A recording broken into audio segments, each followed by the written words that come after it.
Пошли. Все вместе. Какие ваши доказательства? They want you to comply.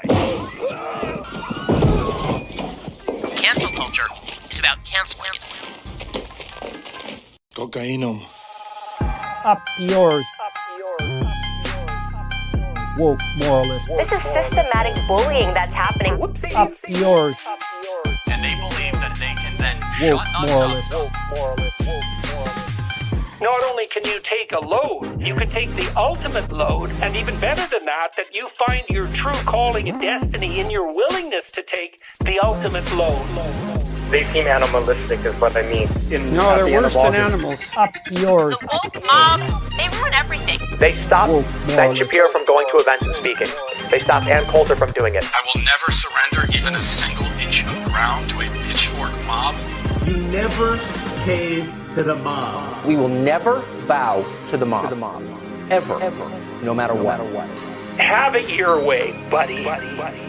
You sons of bitches. Beta! I did everything right and they indicted me. Do you see the final expression of cancel culture in terrorist groups like?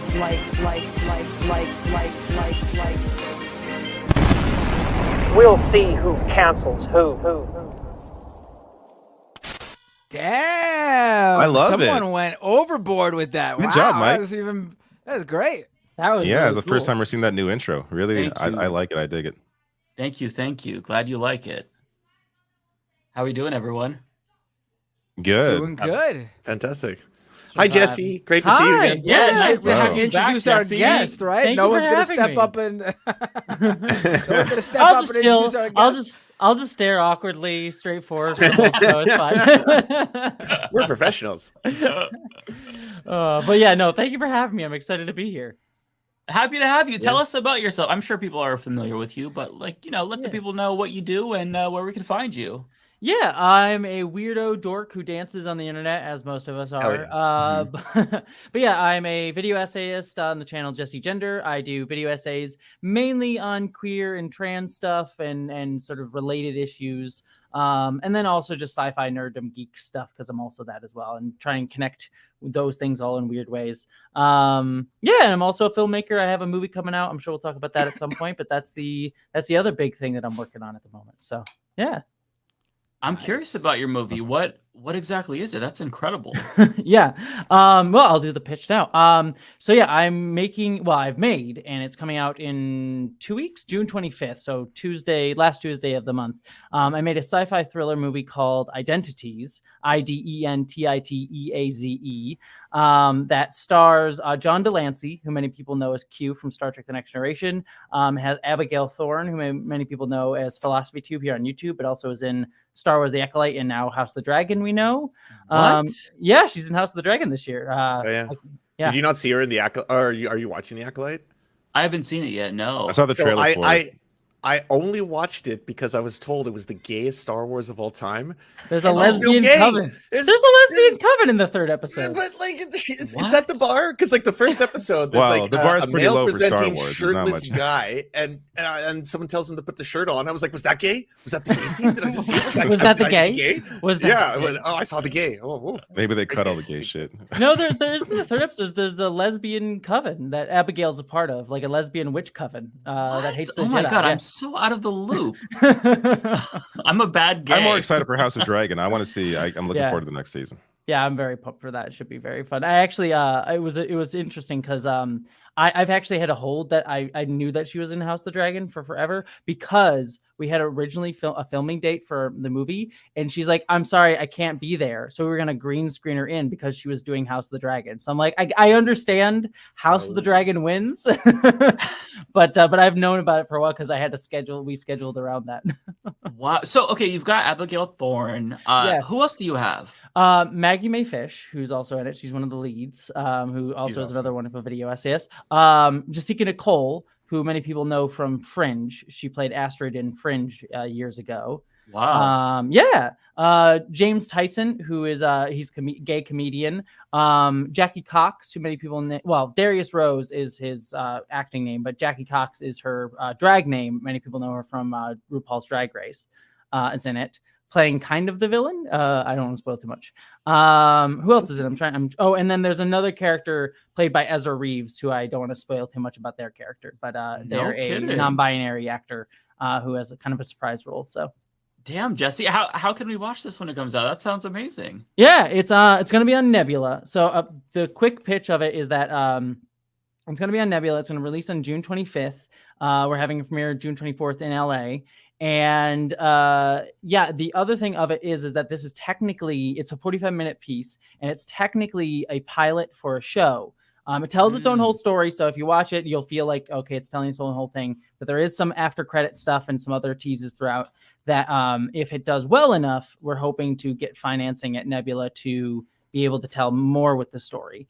And the basic idea of the film is that it's a science fiction thriller, and without going too much in the story, two people wake up in a empty white room and have no visible ways out, and they have no memory of who they are, and they have to figure out what's going on, what's the world, what's the context, who they even are from there.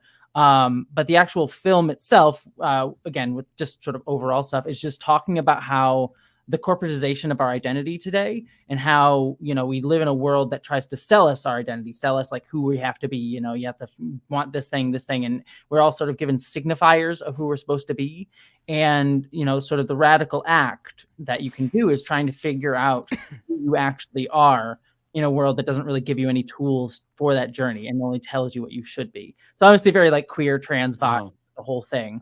But hopefully it's fun and people enjoy it, and it's got some horror vibes to it, but it does ultimately have a kind of a happy-ish ending. So that sounds amazing. Yeah. Can we watch the trailer? Yeah, if you want to. There's a trailer. I want to see it. Oh, there's a trailer. Yeah. Oh yeah. Oh wow.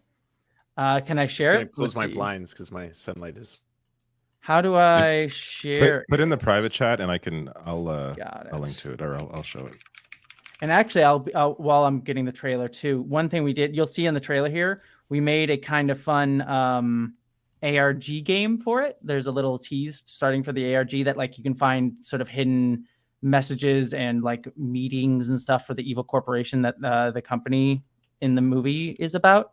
Oh, so interesting. Yeah, it was very fun to make all those. Yeah, I bet. And then also that's the second one I just shared there is the website for the evil company. I'll bring this up. But yeah, no, it's really fun. It's been a lot of fun. I'm excited to finally be able to tell people about it and like talk about it, because it's been something I've had to keep, like, we've known it's been coming up and I haven't been able to like talk about what it's like for a while. So.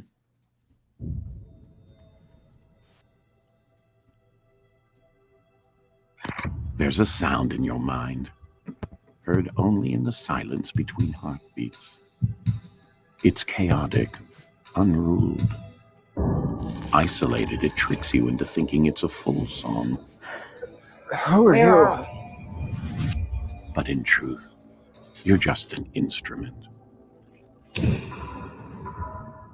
Waiting for a conductor to teach you the actual melody. Well, where is he? As far as you're concerned, there's only one of you. Perfect. Stronger. Always on time. I don't often see glitches in my system. I built this world too well. So I take notice when they do happen. And I don't like glitches. Yay! So yeah, That's John so Delancey being cool. menacing. That was really good. Really Yeah. Yeah, let's great. Oh my gosh. Yeah. No, when I got John Very Delancey, cool. so that VO you were hearing, we did in like a VO booth and we wrote that monologue for him. And it does appear in the film itself. We wrote that for like the trailer stuff. And he did it and it was terrifying. The man is like the sweetest man in real life. Like he was super kind, super amazing the entire time. And then we like have him play the character and it's like, oh my God, you're the most terrifying person I've ever seen in my life. So he is absolutely great. Yeah. He was also super nice. Maggie Mayfish too. She looks great. Yeah, Maggie is one of the leads in the film, and she was the absolute coolest to work with. Like she's super sweet, but I also love her acting. It's not in this film, but she does such a great job playing. Well, the character she has just plays anxiety and has the sense of like she wants to explode and like just like release all this energy on people. And she plays that like that really, really well throughout the film. And it makes me, I want to one day make a film where she just gets to play the most bombastic, over the top villain, like the most like camp, like weird villain that you could ever do, because she would kill it so much. Cause she just has that like explosion energy that I really love. That's awesome. Mm-hmm. Yeah, I'll check it out. I'm really excited about that, actually. Yeah, thank you. I like I said, it's been kind of a dream. Like it's been weird because y'all know I'm a huge Trekkie, and so to get like John Delancey to work on it, him being so kind, getting so many people to work on it, and also something too that I was really proud of. Just to like say, you know, I've been talking about the film itself, but we worked with the crew was all mainly queer, non-binary, trans, LGBTQ folks and women. We've got there's a group in Los Angeles called Women in Film, and they have a sort of accreditation that is if you have over 50% women and non-binary people working on the film, which we got, which is something that we're really proud of. And that doesn't even count like trans folks or like trans men and queer folks. So like the cast and crew is all like outside of John Delancey is the only cis white dude in the whole cast, and he's playing a villain. So I feel like that fits. Cis straight white dude, I should say. And sounds woke, Jesse. Did you get it's very woke. Super woke.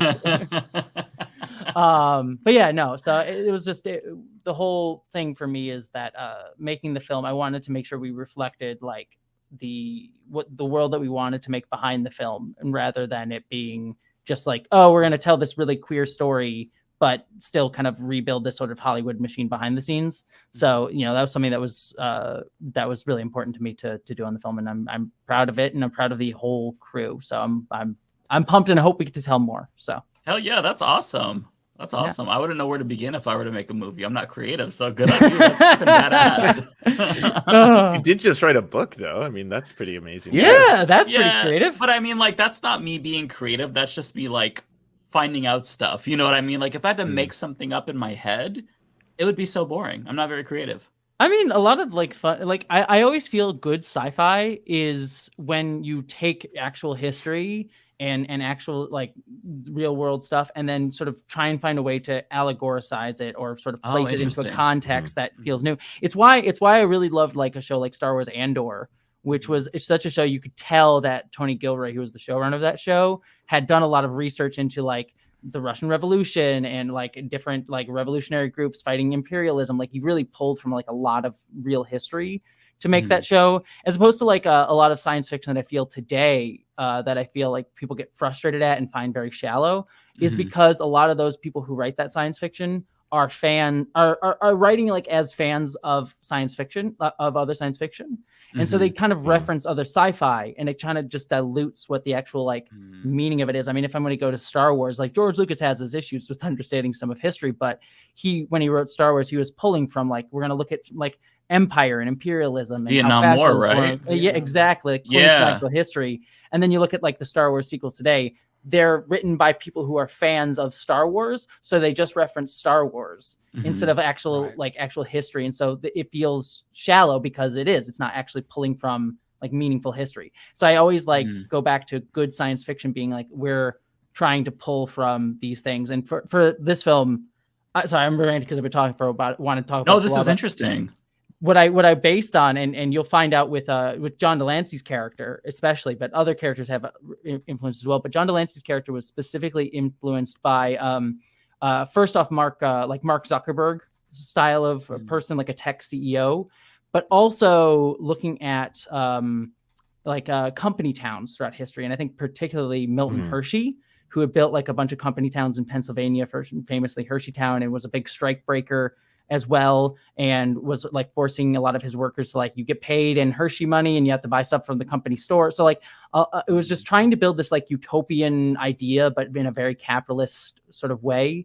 And so I pulled a lot from Milton Hershey a lot for his character, as well as like mixing with like tech bro terminology And a lot of the film sort of is looking at this sort of capitalist, but also eugenics idea that is sort of baked into a lot of our sort of our world today, that through sort of corporatization of everything, and then adding like a tech bro mindset to it. So like, what if Elon Musk got to have his own company town sort of thing? So. Oh, that's a horrifying thought. Yeah, right. I don't think we're that far off. Yeah. No, we're not it's too far off from that. Yeah, hopefully. I'd be very worried for the women and the trans people. God. Yes. And the black people, and basically anyone who's not like, anybody who works for him. yeah. So yeah, that's what I like sci-fi for. So I'm it's horrifying to think about. So hopefully my film doesn't become predictive. But again, I do want to, like, the ultimate point of it being, again, trying not to spoil too much, is what I want to say is that the best path forward through all of that stuff, and sort of the big thing we're fighting today, is to understand that fighting for being yourself and being who you are, sans what people try to dictate to you, and I was very important that the film sort of says that it's the start of a really revolutionary act. One of the big things too that I also want to always be like, yeah, it's a revolutionary act to find yourself, but it is the beginning of being able to like build solidarity and pushing back against these systems of power. Like, you have to start from there, but you have to be able to connect with others and find others and build something even more as you sort of create those fights. So the whole film is about like, how do you start that process of realizing that you're basically building that consciousness of what it's like to sort of build a larger movement against systems of power. So it's a little woke again. I like it. I like it a lot. Little woke. We've got to try to do like a viral marketing campaign where like we get conservatives to talk about how woke it is, and they end up like pushing up the numbers. Where it's like, oh my God, it's pushing trans on people. Like, I think that's the way to really, like, I want to get Matt Walsh to react to it. That would be my dream. Like, let's just get his reaction to the film. Just, email him, hey, I'm a conservative and I saw this movie on Nebula. It's called Identiteaze. Honestly, that would probably work. Like, they're always dying for content, right? So they're always dying to outrage about something, to play the victim in some way. So yeah. Let's do it. Let's get it. That's the way to get everybody talking about it nowadays. The school that my child goes to was required to watch this movie in the classroom. Yeah, that's a good angle. That'll work. That'll 100% work. They made it. It's I heard it's like a trans director. Like, they were on a podcast talking about that cis dude was evil. Like, I don't. This just the podcast was called Leftist Mafia. Oh my God. It was just checking all the boxes, We have to hit up Juniper for that, because she's the one who got the Snickers dick vein thing to go viral. True. So she's really the genius here. We've got five non-binary guys instead of 5 guys. They're like, they're named 5 guys to 5 non-binary people. Oh my God, I love it. God, if we really weaponize in order to work on the film. In order to work on the film as the crew, you had to become trans. I mean, there you go. We literally gave everyone pronoun pins on set. Like, everyone had a pronoun pin on set. Forced. So. Yeah. Oh my God. I could be the conservative whistleblower, where it's like, listen, I was part of this movie, and I told them that I was straight. That's not believable, but if someone else could say, I told them that I was a straight white man, and they kicked me off. Okay, I refused the pronoun pin. They kicked me off. That honestly could be genius marketing. I am so here for that. Just troll all conservatives with the film. It's the wokest film you've ever seen. Just make a trailer just like that. And just as you show like the actors, you put their pronouns on the screen by each one. Oh, we did. When we released like the website that like has it, we have all our actors on. They all have their pronouns on there, and most of them are she, they. There's a lot of theys in there. So yeah, good, very based. Good. Yeah, good. I can hear their blood boiling already. Yeah. This is hitting all the notes. Yeah, conservatives. I feel like this year they're a little burnt out, because last year they went all out for Pride, and they've kind of just like they're tired this year, right? So they're focusing on like Miss Rachel. Like, have you all followed this? I've been following the Miss Rachel controversy. For those who don't know, Miss Rachel is an influencer for babies and toddlers. And on her personal Instagram, she just made a post saying, "Happy Pride, everyone. I celebrate you this month and every month. Sweetest lady."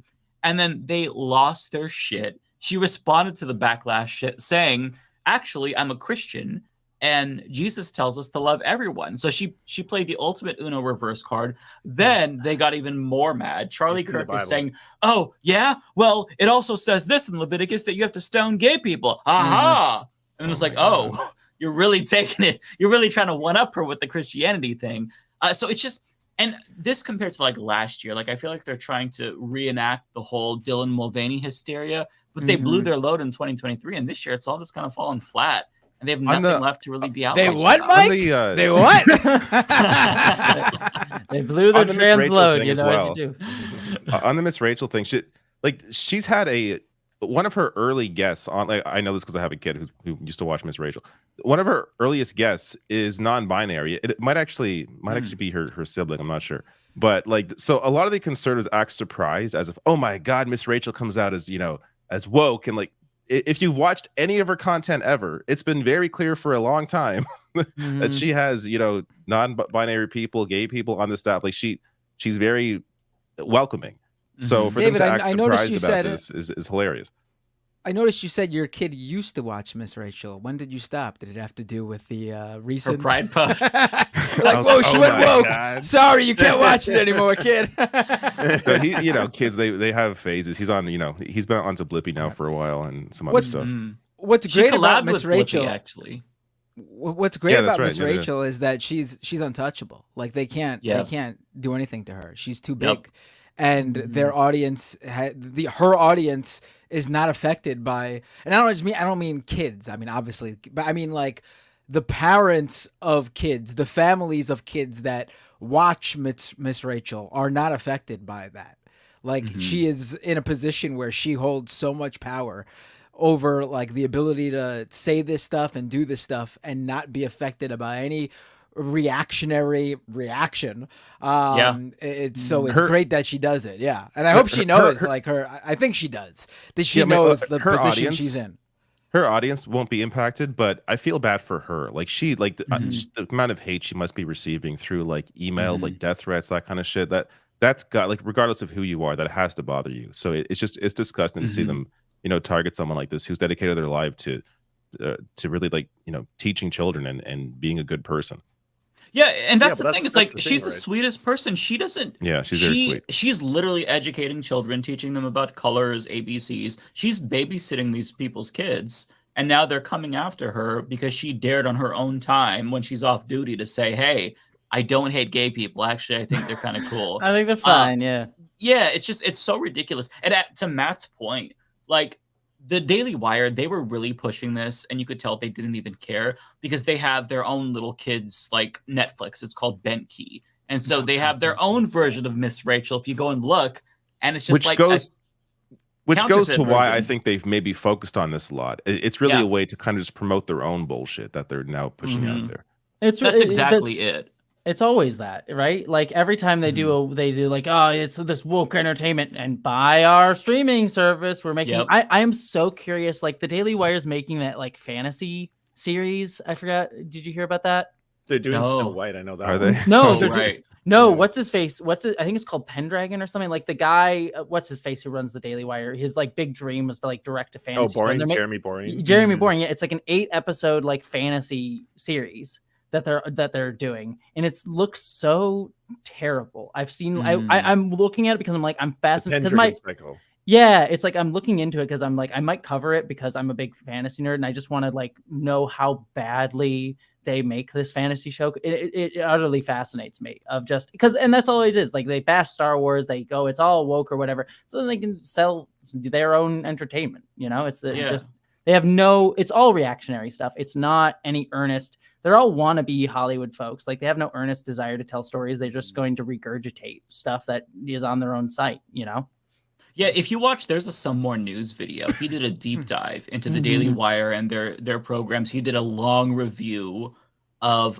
what's that movie, The Lady Ballers or whatever. Oh God, Lady Ballers, yeah. He didn't just like break it down from a propaganda standpoint. Like he actually dove into the specifics of filmmaking, things that I don't think about it as like the average viewer, and like everything from like the way it was shot, the camera angles. It's also amateur, and like it really shows that yes, these are failed Hollywood stars for a reason. They don't have the talent. They don't have the ability to write cohesive storylines. The arcs are completely incomprehensible and they don't even make sense. There are scenes that were just like random, like Ted Cruz shows up for like a cameo and they don't even use him properly. It's just he tries to find a seat and he's like, oh, I'll find some other seat. It's like, what is the point of this scene at all? Why? First of all, I get that he's in a cameo. Sure, it's Ted Cruz. Yay, we're all fans of him. But like, why is he just like, oh, this lady gives him a dirty look and then he tries to find another seat? What's the implication? Like, how is that? Are you trying to be anti-trans or something, or anti-gay? I don't even understand it. So they can't even do propaganda right,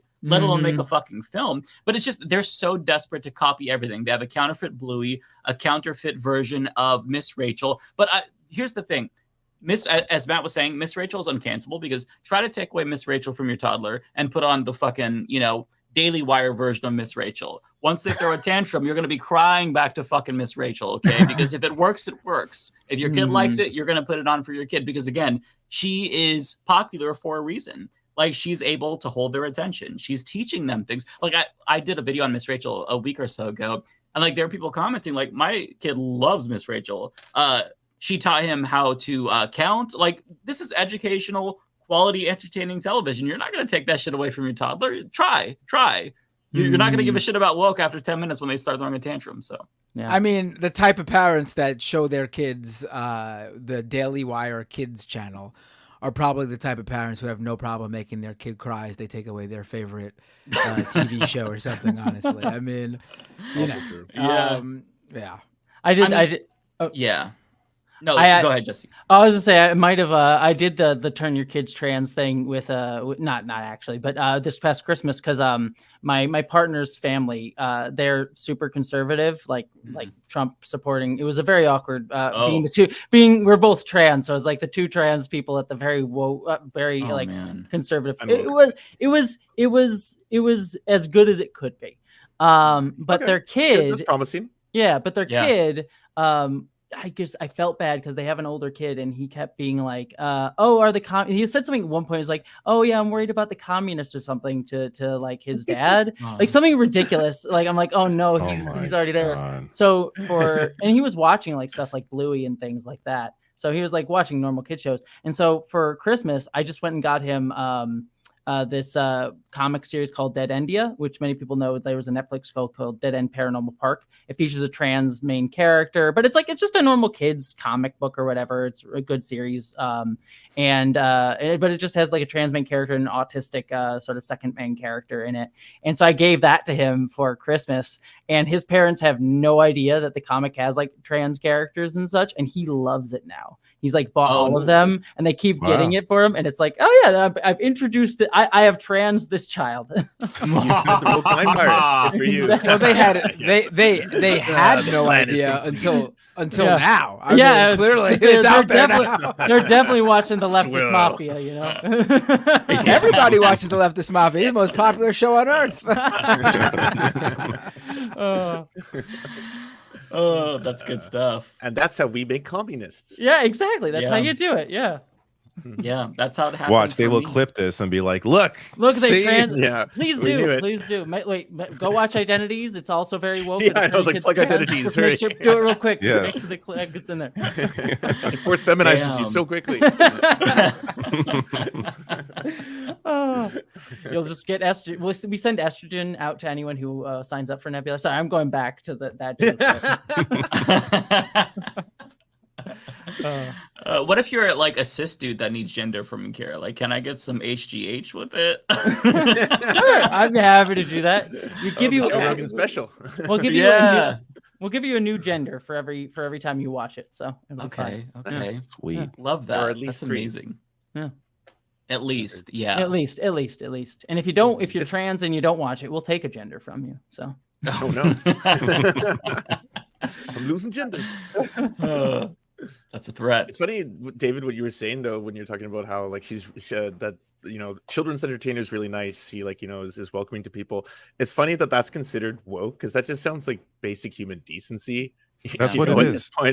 They have politicized basic human decency. That's what they have done. Yeah. They have made it political to be nice to people, to be accepting, to call people what they want to be called. They have turned that into a political thing. The fact that we have to even like fight any of this is so ridiculous. But they have so much money and have taken over at least half the culture, so it forces us to react to it. Yeah, I did a video a little while ago about like how anti-trans hate is tied up in a lot of other fascist propaganda stuff. But one element of it was I actually talked to some teachers who are like dealing with a lot of stuff, and you just every single time that like any sort of like pronoun thing or just teaching kids pronouns or even like learning that there's a trans kid in the like class, parents like freak out and go, are you going to try and turn my kids trans? They like send all these emails. And my teacher friend who I interviewed for it, she just was like, it's just being kind to the child and just like asking them what they want, just saying, what do you want me to do? It's like, it's like, I'm not even trained to deal with trans stuff. It's like, do you want me to like find you a nice place to change that's private? I can do that for you. Like just following their lead. And then for other parents, it's just like, it's not your kid. They're just there. They're just existing and they're figuring it out too. Like all your other kids are. And it's just, it is just politicizing basic decency to the point that everyone's just afraid of like feeling contaminated by just being near people who aren't like them. And then again, that goes to like that sort of overall like sort of more right-wing fascist turn that we're seeing in the United States, which is just trying to double down on the status quo, double down on like you have to be this way, fear anything that's different, and disrespect it. So to your point, I posted something about Norm Macdonald, and someone responded with like, Norm Macdonald wasn't woke, and I was like, this is the most wild discussion to have with anybody about anything at any time. But I was just like, oh yeah, half his jokes were about Hitler bad, and then all of a sudden that same person got mad. I was like, Hitler bad is not wokeness. I'm sick and tired of like the left trying to hijack what wokeness is, and it's just like basic human decency does not count. I was like, do you not see what's like? Yeah, that's my joke. My joke being that yes, apparently it's woke to make a movie or a game about like the Nazis being bad now. Like that's how far things have gone, right? Like we've lost. It started with Wolfenstein. What was it? Wolfenstein 2. I can't remember when. It was like 2018 or 2019. Where there was the production like team that were all like badass about it. They're like, yeah, fuck Nazis, and everyone's like, whoa, don't be racist, bro. Yeah. Wait, what? Is that when the quartering did his whole yikes when somebody said fuck Hitler or something? No, like... that's a different cycle. Oh, but yes, okay. he is a person who said it's yikes and cringe to say fuck Hitler, which is again very telling to me. Yeah, I did a post on that went viral the other day that was like, hey, remember for this Pride, it's ethical to make fascists feel unsafe, unwelcome, and unwanted because they are. That one took off, and so many people were like, oh, really, you're respectable of you, or like tolerant left. Just the tolerant left. I'm like, oh, just really telling on yourself, you know? It's like. And then there was someone who like posted like, yeah, try and make me feel unsafe. I'm like, so you say you're a fascist? Is that what you're admitting to right here? Like, that's my favorite thing ever. When like I say something that's like mildly edgy, where it's like I'm glad Henry Kissinger is dead, and then I'll get the response, some humanist. Like, well, I mean, it still checks out. Unlikely story. He killed millions of people, so yeah, I'm still a humanist, very much so. Humanist about that, yeah. Yeah, it's crazy. That is the we don't need to be tolerant of intolerance. I think that's. I hope that's clear. That's it. It's the paradox. Right. The paradox. That's how you get fascism.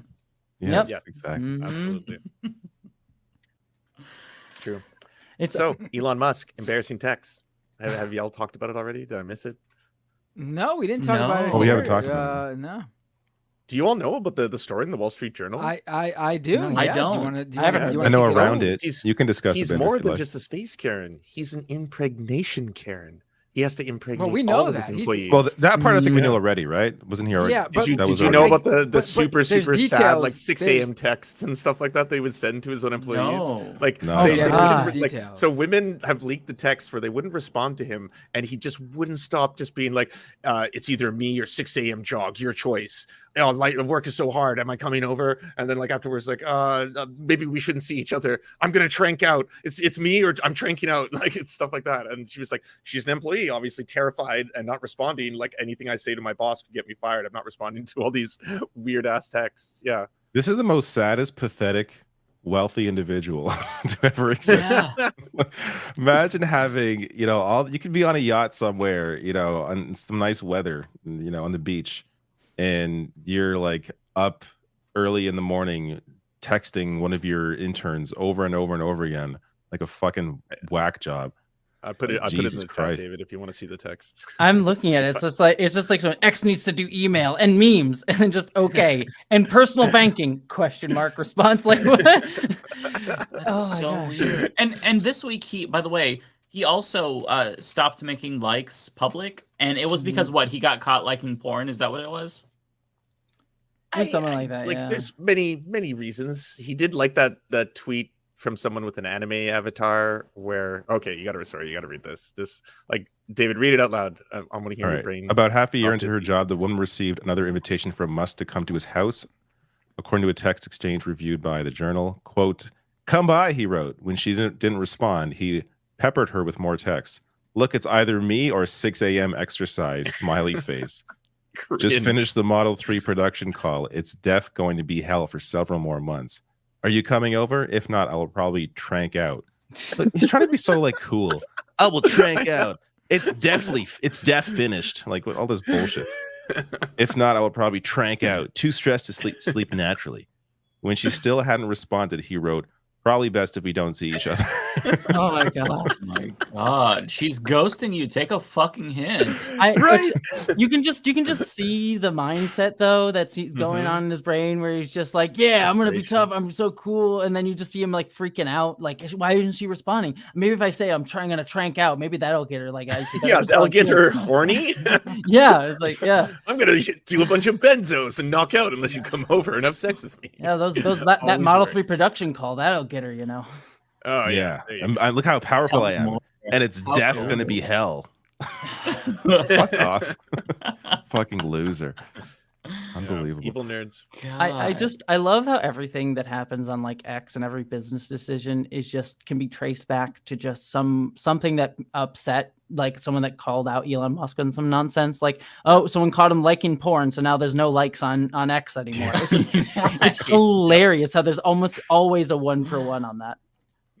They actually said one of the engineers over there said that the reason they were doing it is because people should be able to like extremist content and not worry, like literally, like they made the rule because his white supremacist buddies were upset that like they were getting caught liking white supremacist content. Yeah. Okay, they say that they're all looking at very, very sketchy like images. I'm sure. I mean, there's a number of reasons you could talk about that. The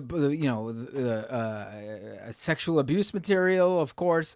One thing that I've seen floated, and this makes sense too, from the standpoint of how the business of X is going.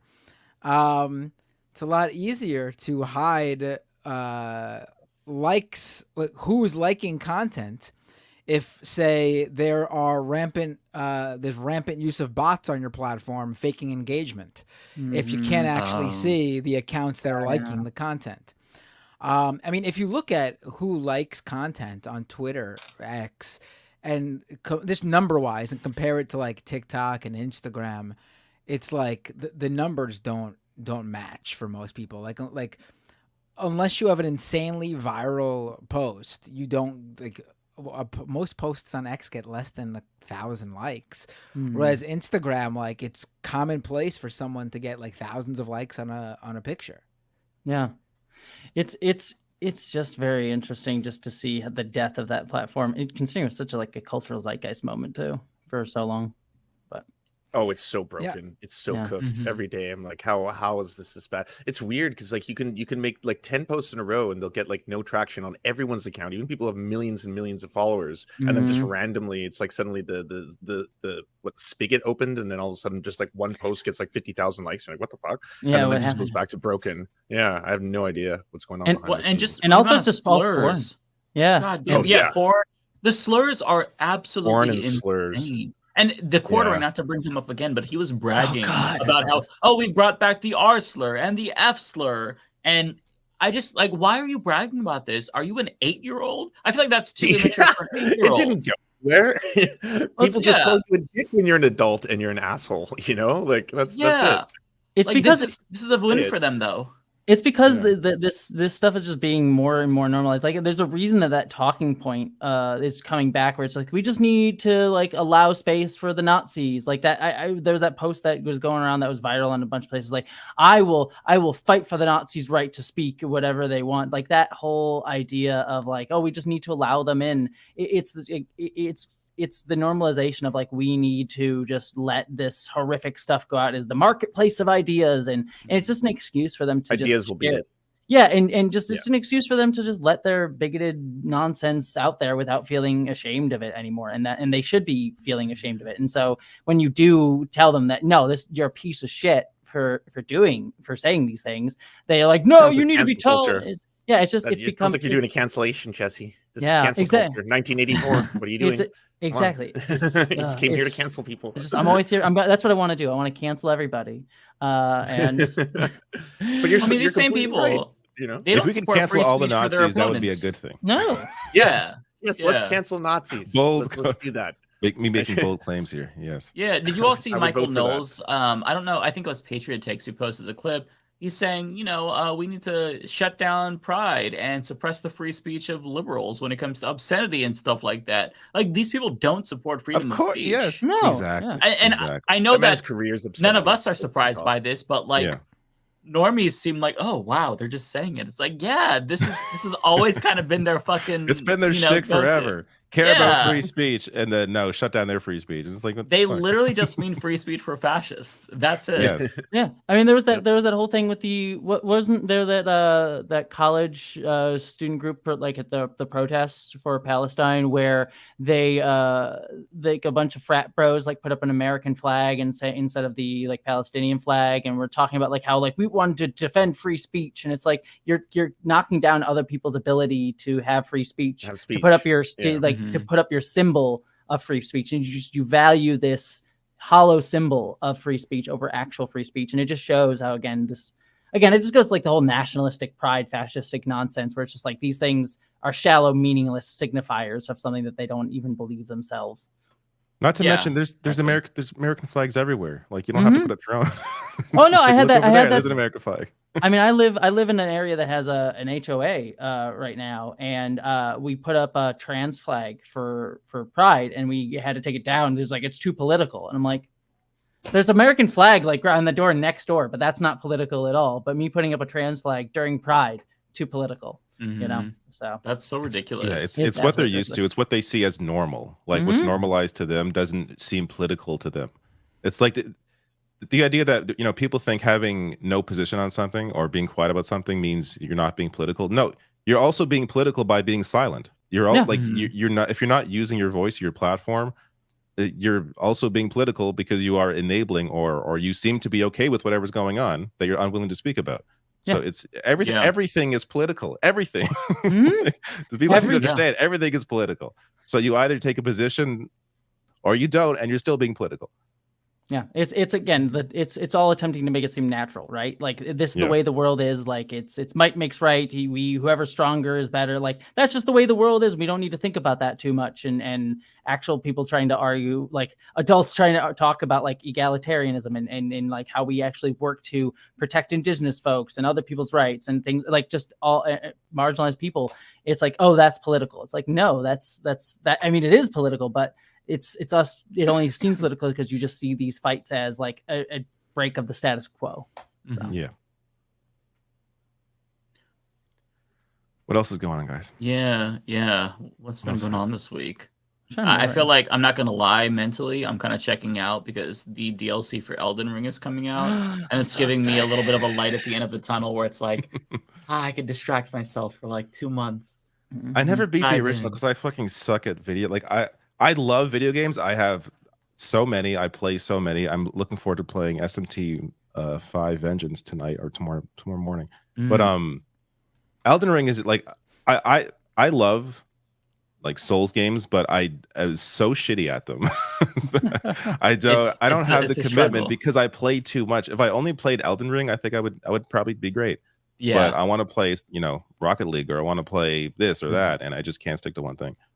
I have a Dark Souls tattoo. Is how much I love that stuff. Do you really? Yeah, I do. I'll see if I can. I don't know if you can really see it because it's on my leg, but like that's Yeah, right. It's hard to tell, but that's it's a the big color. Wow. That's a Firelink big one. Yeah. Oh my God, Jessie. It's Firelink Shrine and Sif from Dark Souls. So. Oh, that's Very cool. amazing. Yeah. So you're excited for the Shadow of the Erd Tree too? Then? Very, very, very much so. I'm very, very pumped for it. By the way, did you play Liza P? If you're a big Souls fan. Oh yeah, I got to new game +5. Oh geez, damn. Oh my God, that's impressive. Holy crap! What? I played that fucking game. Love that game. I got to the third boss. I was like, "Fuck this." in your defense, David, that boss is hard. How that game. Yeah, yes, that game is hard. But I love the aesthetic. I love how it looks. It sounds. I love how it plays. I'm just I don't have the patience. I wish I did. Here's the thing with those games. There's always a wall. Tornado warning here, so I may have to drop out shortly. And I was going to drop out anyways because I was going to watch hockey, but I may have no power soon. So I'll be right back. Let me just see what's going on. Holy shit! Dang. Well, that's damn. I was going to say there's like in each of those games there's like a wall that you have to get past, and once you get past that wall, whatever it is for you, then it becomes like really, really fun. I just played Neo for the first time, and there was a wall in the I don't know if it was the second or third boss, but I was like, what the fuck? This game is ridiculous. And then I beat that, and then once you get past that, then it's just like, the rest is history. So I'm very excited. I did a game. So I actually only played Dark Souls for the first time like 4 years ago, but I fell in love with it, hence the tattoo. But I did a video for GameSpot where I played it for the first time, and my wall came as like that knight that you encounter in Undeadburg, that like Black Knight who's just comes around and beats the crap out of you all the time. It's a very simple character. It's like nowadays, like I beat that guy in 2 seconds, but I played him for hours, could not beat him, and like you can watch the video where I'm literally crying over and over again. I'll have to check that out. That's so cool. It was a very fun video. I was very proud of that one, but it's that one in Ornstein and Smo was the oh god. Everyone hits that wall though. Or those fucking archers in Orlando where you're trying to. Those motherfuckers. We're gonna lose so much people by talking about this nerd shit. But I'm so excited. Last night or the night before, I spent like 2 hours just watching different builds that people have made. I'm like, oh my god, what build them? Because I'm gonna start over. So yeah, I'm very excited. I think that a much needed distraction is what the doctor prescribed right now for me. But I'm sorry, folks. No, I mean it kind of goes. I think we're all feeling. This is something I've been thinking about a lot more and more this past few months. Really, is between. I mean, I made a movie. Not to go back to promoting that, but I made that, and that was really keep that. Promoting it. Yeah, promote it. Yeah, go see Identiteaze. I'm very excited about it. But I made a movie. It's coming out June 25th. But making that was a lot of work. It was very difficult. We had a lot of challenges and stuff to go through because we filmed around the strikes, around SAG strikes. We had to get permission to do that, and that was a whole thing. Because we're not tied to the Hollywood machine or whatever. But anyways, it was just it was just a lot of work, and we were making not a lot of money and trying to make something that looks Hollywood level production. But every second of it was an absolute joy. Every frustration that I dealt with was worth it because it felt like I was building something, and it fueled me. And I look back at the past year of stuff that I've been making on my channel and YouTube channel that I'm very proud of. I'm very proud of everything that I've worked on, but the stuff that I found have just been draining me more and more and more is the videos that I make about responding to the Matt Walshes and the J.K. Rowlings and just the bigots of the world. And I'm becoming more and more focused on going forward. I want to start making more, and I feel like a lot of people are feeling this way. I'm expressing it is we're tired of responding to the nonsense bigots because they're number one, they're boring. They have the same 5 arguments over and over and over again, all under the auspices of woke, but it's the same 5 or 6 stock arguments that they'll trot out at whatever. And we're always responding on their terms, and it's always something else. It's always something just nonsense bullshit that you're arguing. Right now, as a nerd, I'm dealing with it in Star Wars all over again. That whole thing of oh look, there's black people in my Star Wars again, and whatever way they want to couch their racism. And I feel like we've hit a point where I think people are really just feeling tired and exhausted. I hear it across the board, and I think we're at a place, and I think this might be a moment for, again, leftist, consciousness building, class consciousness building is we want to focus on something that feels constructive and feels like it's affirming and feels like it's building and hopeful. And so I'm thinking more and more about we just to tell people that we're seeing the imperial empire world that we're in crumbling upon itself and stressing out and trying to like do everything it can to reassert the status quo through dominance. And what our job is like, us, like people who talk about this stuff, is to present new ways that we can think about the world and new dreams of the way the world can be. Because once you like dream it, I'm being very artistic in mind, is like I try and present in the work that I make of like, here's something new that we could build. Here's a new way of thinking about the world. And in thinking it, maybe we can tell people that maybe we can start performing it, because all of this stuff is only built up of how people perform. It's like gender. Gender is a performance, but so too is our society. It's a performance of how we interact with each other, how we treat each other. And if we start teaching people to perform something new, building something new, and seeing a new way of thinking about the world and dreaming about the world, then we can make that. I think that's what people really are feeling right now, because we're just exhausted by the endless bullshit. So anyway, sorry, I got very high-minded there. No, I agree. That's I really well totally put. agree. I'm literally going through the exact same thing. I was like, this is a vibe. For me, a lot of it I think has been also a lot of just post October 7th reality of the world, how it has woken up so many people to how these systems are interconnected, but also just this idea. And I was telling people in the Mafia last week that like I feel sometimes like you're living in a digital version of the zone of interest, where like you've got a screen, a tablet, or a computer, or a tab, and you get to see all the horrors of the world. Like just look over the wall, and then you can see like how the people in like the Congo are suffering, or then you just go back up, and then you turn it off, you close the tab, and you go have a food and a shower and you go to the garden and all that kind of stuff. And then it's just, but it's ever present in your brain now, right? Like I can't unsee these images I see every single morning of all the dead kids. And then how does that like, affect what I'm assuming the rest of you want to do in terms of like putting stuff out there? Like, we're entertainers, but like I do think like there is utility in, again, having more than just entertainment, like and we should be inspiring people, or at least speaking more about hope, because everything on the news, if you're not stressed out about Palestine, you should be really stressed out about climate change. It's the 5th hottest month ever recorded. All the monkeys are dying in India. It's really sad. And then it's like, well, yeah, do you know where all the minerals come from to be in the computers that are actually powering what you're working on right now? That's not good either, right? Like this spiral is just consistent, and we're constantly just like having to absorb it, and then compress and compartmentalize, and then try and create on top of that. Long answer short, I totally agree with you. I think everyone's going through that. Yeah, because it feels like things are perpetually getting worse, right? Like we're coming after 2020, which COVID hit, and then there were the Black Lives Matter protests, and then I think that so many people's brains were broken due to COVID. So then you have this realization that, oh my God, we're so divided, culturally speaking. We can't even get people to agree to wear masks or take a vaccine. And then you have this, you have October 7th and the genocide in Gaza. And now it's like, wow, I can't even get people to agree that genocide is bad. So it's just like, you're kind of hit with this wake up call again and again, that like the people who you thought you knew aren't the people you thought you knew. You kind of feel really isolated and lonely, because there's just, what you thought was common sense really isn't necessarily common sense for a lot of people. And grappling with that, I think, has been difficult for a lot of us. Yeah. And I mean, I think that's part of how this system just perpetuates itself too, right? Like telling you like the world's ending, why try? You have nothing good to choose. You have convicted felon on one hand, and you have a genocide sister on the other. Genocide enthusiast. Yeah. Someone who's complicit in genocide on the other hand, and it's like you just don't have any choices. So why bother? The world's ending. Everything's awful.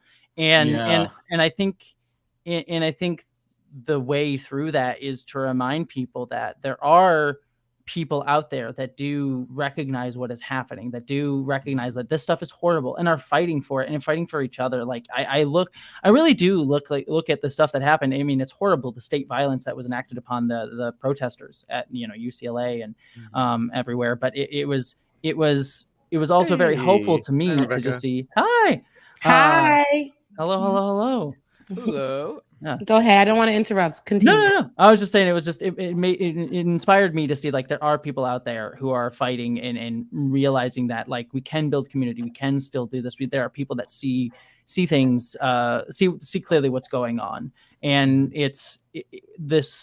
we're told that you're just supposed to like close yourself off and feel like you're alone in this, but no, there are people out there, and just reminding yourselves of that. Yeah, absolutely. We've got to, in other words, we have to find like ways to cope and ways to like express ourselves differently. Otherwise, we're all gonna go fucking insane. Yeah, and you know, like I feel like I am sometimes where you just listen to and especially like if you are really hyper fixated on the news, which a lot of people are right now, because how could you not be? You hear just the dumbest shit. You tune into MSNBC, you hear genocidal rhetoric when that's supposed to be like the liberal station. I'm thinking of like a Donny Deutsch clip that he shared on Twitter, where he's basically like, he sounds like a fucking Nazi. And I think it was Crystal Ball who said he was using Osama bin Laden logic to justify the killing of civilians in Gaza. And it's like, how am I listening to this on mainstream media? So it's like these kind of things just make you feel so crazy. And yet, maybe he's not representative of everyone, but the fact that this is just such a common thing and like is one example of many fucked up things that people are saying, not just about Gazans, but trans people and people of color. It's very demoralizing. So yeah, like as you said, the system just beats you down, and trying to find ways to get people to stay engaged and find ways to get ourselves, to stay engaged is it's a challenge. Mm-hmm. Mm-hmm. And I think focusing on like not continue the conversation on their terms, right, is like that's the way I've been thinking about it going forward. Is that I want to focus on making content that elicits like hope or is something that I'm encouraged or excited about more and more. I've just been finding that making content that is based off of responding to bigots all the time just constantly lets them dictate the terms, and it wastes your time and wastes your energy. And just again continues to just elicit engagement on that spectrum. And it's like, no, let's just say fuck that and actually talk about like, all right, what are some good ways that like we can build solidarity? What are some good ways that we can actually practice like making more egalitarian systems and power? Like they start focusing on that, and then also just focusing on joy, especially like we're here in Pride now. It's like joy, and it seems trite to say like joy is a revolutionary act, but it truly is to find joy right now and be like, I am encouraged by this. I find hope in life in this, because again, fascism and all these things, they want to tell you that your life is meaningless. Human beings are stupid and awful. And we're all just, inherently, sinful. Yeah. And work will set you free. Give yourself to the state. That's how you solve it. It's like, no, find joy in yourself, in community and with others. Like that's really important. So. Yeah, absolutely. Yeah. Have you all heard the quote by Adam McKay, director of The Big Short, where he's like, Mussolini invented the term fascism, and his definition was the merging of the state and the corporation. He also called it corporatism, which was the Webster's Dictionary definition until corporation bought Webster's Dictionary and removed any mention of corporations from the definition of fascism. Fascinating. Fascinating. That's amazing. Mm-hmm. Yeah. How are you, Rebecca? Good to see how you. have you been? It's so nice to see you. I've been good. Thank you so much. I've been really good. I've been good. And nice to meet you, Jessie. Yeah, nice to meet you. Nice to meet you. I see your haircut, Matt. Of course, not one since no haircut. Oh, it's giving something. It's giving something different. It's giving something new. I don't know what you did. He's going back. And he's back. And he's back. Nothing. I don't know what you did, but you did something. It's giving, a nice little. He's one of those people who rolls out of bed with his perfectly quaff. It's giving. You got the little flip in the back, you know what I'm saying? Business in the front, party in the back. That's what it's giving. Okay. So, but no, and of course, my boys Mike and Lance, you guys always are beautiful. So of course, but other than that, I've been good. I've been good. I've been great. I've been great. As you guys, know, good news. Very good news. Yeah. I was having a hard day at first, but I got some good news. I am precancerous and cancerous cells free for 6 years. Right. For 6 years, I've been getting definitely terrible results year after year after year. I ain't got no money, but I've been going to the doctors and specialists and seeing them year after year after year. And finally, on Monday, got my results, and I was so scared. I was having a bad morning.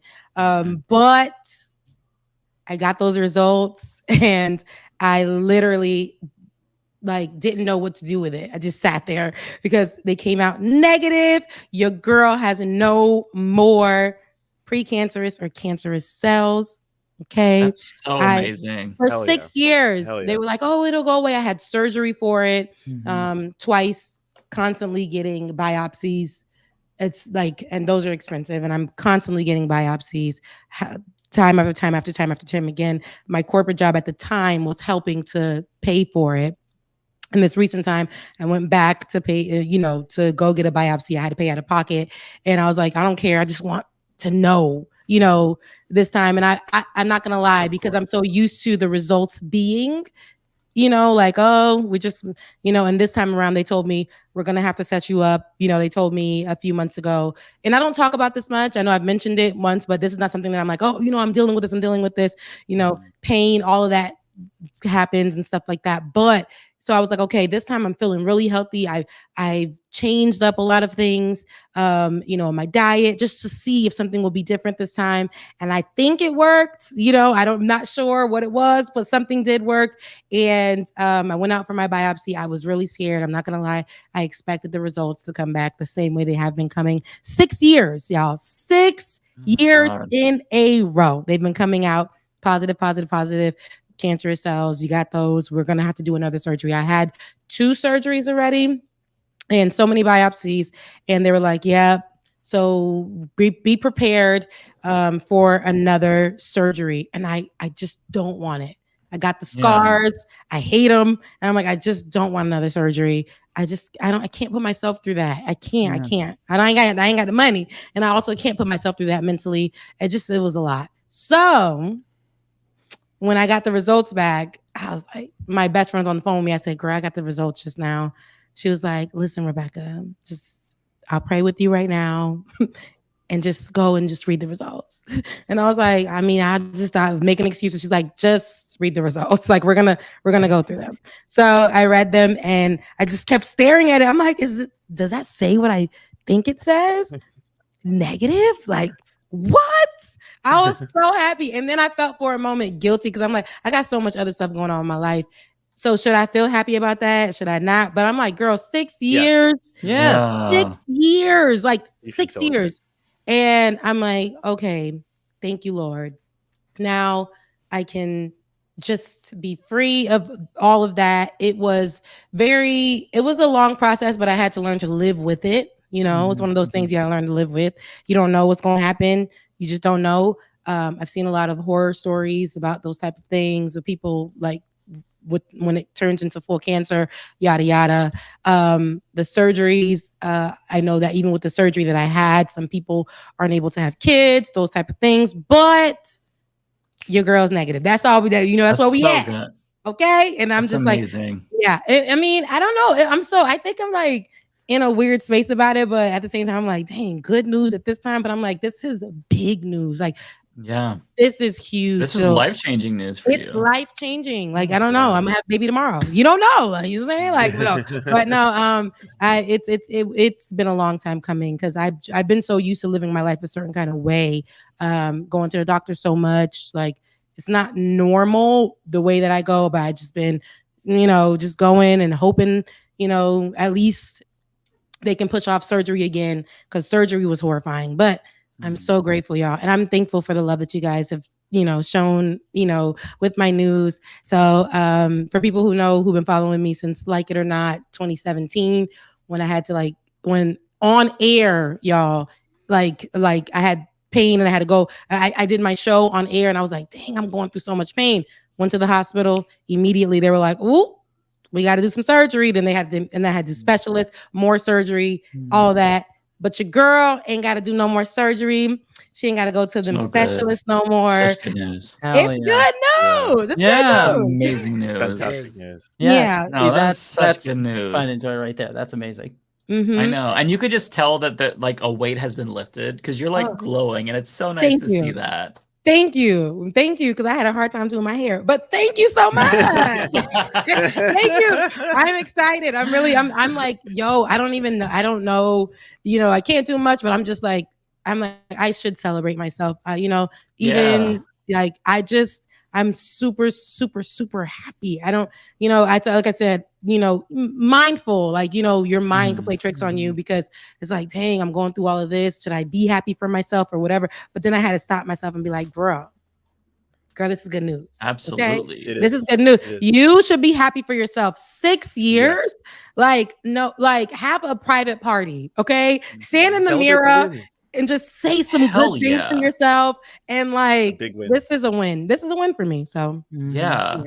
Isn't it amazing how we always we find ways to take good news and be like, no, I shouldn't be celebrating. It's terrible. It's crazy how we do that to ourselves. Yeah. That's a terrible thing that you do to yourself mentally. Yeah. But you just kind of be like, I'm like, dang, I got so much going on, this and this and this and this. And your mind can take you on a downward spiral where you're just like, dang, like this happened, this is great, but dang, next week this, next week that. If I don't do this, this is going to happen. This is going to be a result of that. If I don't, you just start placing yourselves in tomorrow, and tomorrow hasn't happened yet. But today you had this great news, and just, kind of like love on yourself, be okay with that. But that's how a lot of people are dealing with life right now. And where they're not able to be happy for themselves when they do get good news, because so much has gone on. There's so much, we're mentally fucked, right? Kind of we're just so much. And so you just don't know how to really be happy for yourself or, celebrate yourself or whatever. Good things. Like the other day, Mike, your book. Okay. We could talk about that. You were talking about your book, and you were making it seem like a small thing and whatever. And then we're like, you got a whole book in this world during Pride Month about pride in a whole nother country in America. Like, what are we talking about here?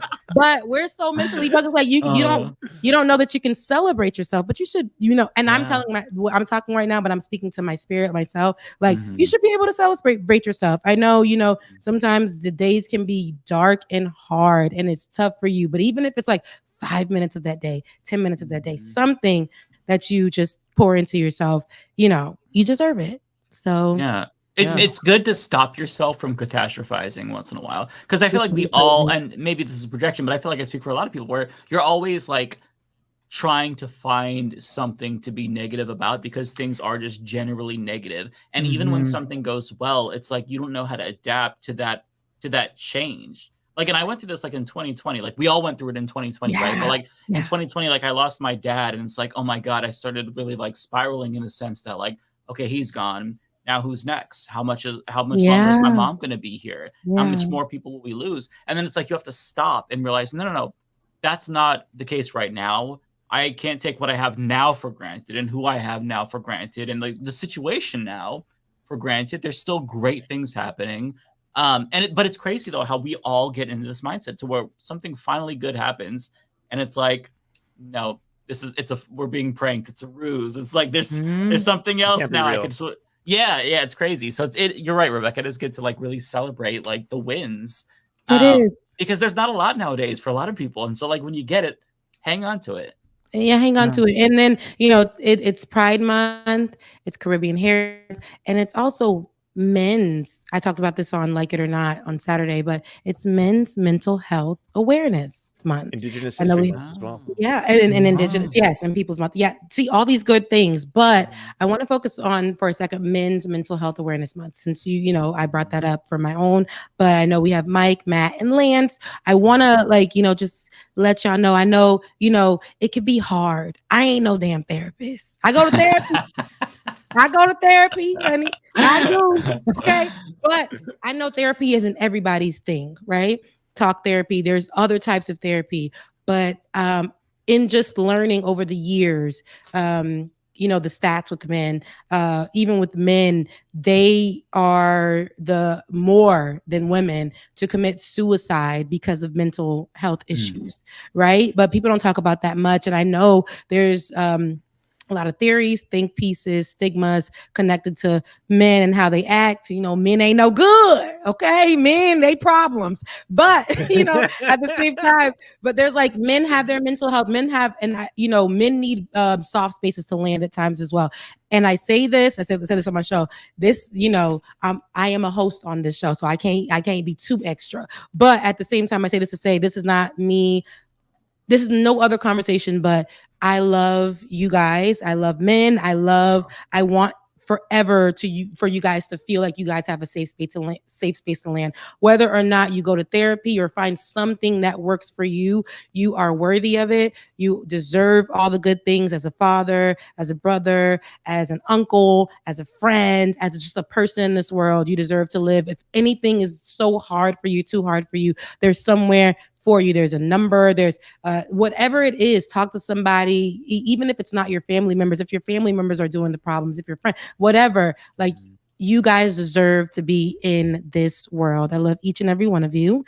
And, so I just wanted to say that because I know they be trying to lead the men out. And I know, Father's Day, you know what I'm saying? Matt is on Sunday. So, for happy Father's Day early to you. Yeah. Happy Father's Day, Matt. And they call it a day. I appreciate that. Yeah. So, I just wanted to talk about that.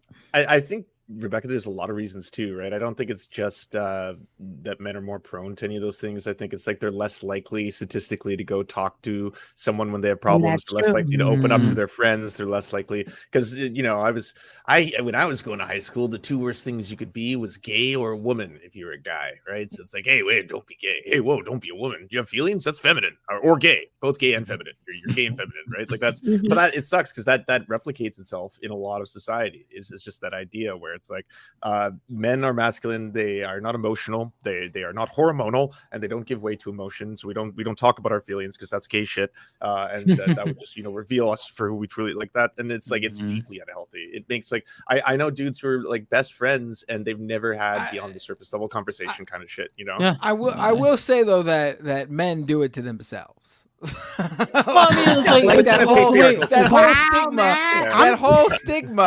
whole stigma is, it's not like women have to deal with misogyny from men. The LGBTQ community has to deal with homophobia and transphobia from straight men.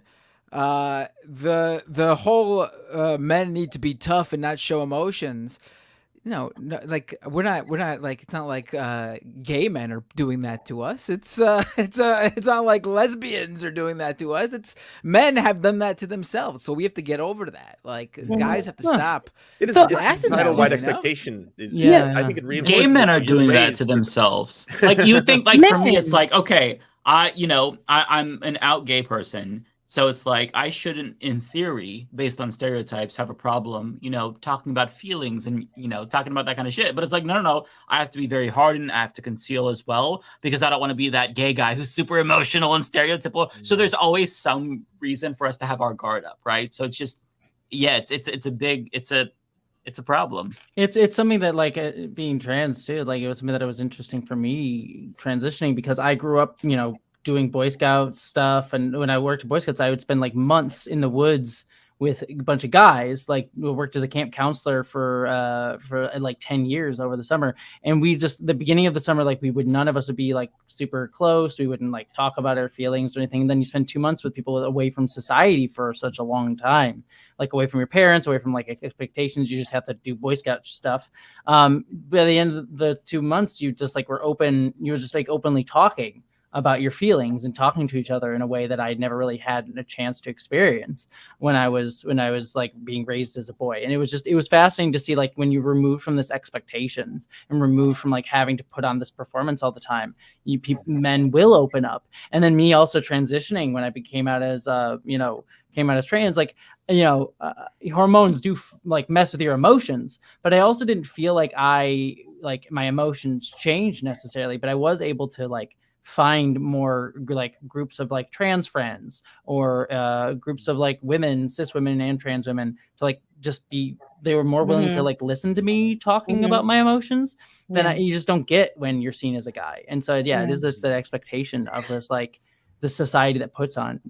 Yes, that you said something there, Jesse. And so Matt, it's guys put them on themselves, but if we gotta, it ain't for everybody. Okay. So I said this on my show. It ain't everybody that deserves this grace. However, systemically, it is something that is placed upon, boys, people who identify as men. You got to be hard. You got to be strong, whether you're, in the LGBTQIA plus community, whether you're in this culture, or whether you're that. Men essentially have to show up as super strong. And if you show emotion, they're going to label you as a bitch. You're weak. You're this, you're that, or whatever the case may be. And so that is where it's problematic, because there are people who just want to show emotion. There are people, in relationships who should be able to do so. And then when it comes out, eventually it doesn't come out, it doesn't process well, because all this time you haven't been able to let it out as you would want to, because you are afraid of being looked at or labeled at as weak or not a man or less than a man. No matter what you identify as far as sexually, they will definitely be like, you a man, all of that. And that is systemic, and they want to program people, doctrinate them in that kind of way. And so it's, I would say it's not our duty, right, to save a man. Now, I was about to be real black on y'all, but this is not a black audience. Now, it's not our duty to do so, but at the same time, if we acknowledge that, and, as women, that we have our situation, we have our differences, we have our things, of course, right? But at the same time, men should have a safe space to be able to let go of their emotions, to be able to talk about things and not be perceived as weak, like you should be able to do. Sometimes I know, Matt, maybe for you, being a dad can be hard. Sometimes you need to just take a break sometimes, because I know we oftentimes think about that for women a lot, right? Because a man didn't push out the baby or whatever the case may be, societally, how they view it, logically, whatever. But men have hard days too. My job, maybe your job wasn't giving you what you needed that day. Maybe it was stressful. You want to come home to somebody you could talk to and not be like, oh my goodness. On my show on Saturday, I was talking about how this girl was on a podcast, Erica Banks, a rapper whom I think is good at rapping. But in this podcast, and this is a talking point that is on social media, and it's big, right? And she was saying, like, I don't want my man to complain. She was speaking to other men, and they're on the podcast. I think it's 85 South. And they were saying, like, she was saying to these men, I don't want my man to complain. I think that's weak. I don't want my man. What you complaining about? And it's like, hold on. There's a day-to-day for men as well. Some things can get hard. I'm tired. I'm stressed. This day was a little bit hard for me. Like, I'm dealing with a death, or I'm dealing with an emotion that I can't really verbalize, but I just want to try to just, talk about it, get encouraged, something. Yes, I understand y'all dealt with some no good men. I understand that men were trained to treat women in a certain kind of way. I do. But if you got you a man, or whatever the case may be, it's a friend, it's a partner, it's an uncle, it's whatever, that actually wants to figure out some kind of help or work, or want a place to detach, and you're open to that and you can receive that, you have that capability where you can have that, then do so. If any resources, tell them that. It may not be easy. It may not be their first go round, or whatever the case may be. But if you're going to still be around these people, it's not to break them down. The same way that we, give that same grace to women in some way, shape, or form. I'm just saying, you could fight me, No, this is an essential. Sorry, you go. No, go ahead. I was just saying, this is what you're saying, Rebecca, is like, it's an essential part of work that we need to do, right? I one of my favorite books is Bell Hooks' The Will to Change, which is her talking about how an essential core part of fighting for gender equality and fighting for feminism, and then also tying that into larger stuff, is to understand that we need to give compassion to men and ability for them to express their emotions and express their full selves. I mean, a lot of the ways that like right-wing assholes attempt to build their bases is to try and say like, they're ruining men. Men need to be strong and force exactly, like they're turning your kids trans. It's all this upholding of masculine bullshit of trying to hold on to this version of a man that's supposed to hold up society, great society, hard times build great men or whatever. And again, going to that idea of like we need to endlessly be working. But in truth, I think one of the biggest things that we can do is to start to talk about, if we are talking about like men's health, is just how revolutionary that really can be if we give men compassion and room to express themselves and be themselves, and not just focus on like they need to be this hardened shell of a person to do like raise their 2.5 kids, do the 9 to 5, build this whatever machine. I also, Rebecca, in the opposite, when talking to dudes who are just like, oh, women, they just talk so much and they're so emotional. And then sometimes I'm like, does any of that kind of sound a little bit healthy though? Because like, the opposite of that, just bottling everything up, never expressing yourself, never telling people like, I'm not okay. That is profoundly fucked up as well. Like that's just going to stay inside you. And then who do you deal with? Oh, I just go for long car rides. It's like, well, that's good. That doesn't help you. You're right. It's okay not to be okay. I was told by a former partner of mine that, when I don't like, because how he perceives, like, I feel like I'm dating a man. And, I got a cute little strong structure, a little, what I'm saying? I got that, whatever. That's okay. But he's like, I feel like I'm dating a man sometimes because you can get a little aggressive. You can get whatever. You always on defense because he thinks that's how men should be. So for him, he's like, you need to be a little bit softer. You need a little bit, whatever Kevin Samuels is telling the people in his ghostly self on the internet. But, you need to be more softer. You need to be more this because you can't be a man like me. You can't be aggressive. I got to be aggressive. You can't be defensive. I got to make sure I set the rules and I'm defensive. You can't. I'm like, you don't always have to be that way. Hey, I might be a little strong sometimes. I get it. But I'm talking about you here. You don't always have to be that way. This is a safe space. And it's sometimes when I'm like, I know you're saying it's a safe space, but I spent over 30 years of my life being this. So that's going to be some work to do. Now go see somebody, go sit on somebody's couch. But if you don't want to go sit on somebody's couch, there's other forms of therapy or something else that should be able to help you go where you're accepted. I know sometimes for people, detaching from the very thing that's making you feel a certain way is super duper hard. Especially for a man who may be the representative in that particular situation as the man. It's hard for you to detach from that. But if you need to for a while or in some way, shape, or form, just to get your mind right and relearn yourself outside of what society is saying is, logical and what you got to do. And, systemically, like I want you to know that's available because a lot of men, because they're not able to talk about it, because they're not able to flesh it out, they're committing suicide. So, we love our men. We want you to live for the ones that deserve it. I got to be clear about that because some of y'all ain't no good. Some of y'all are naturally just dirty in your heart.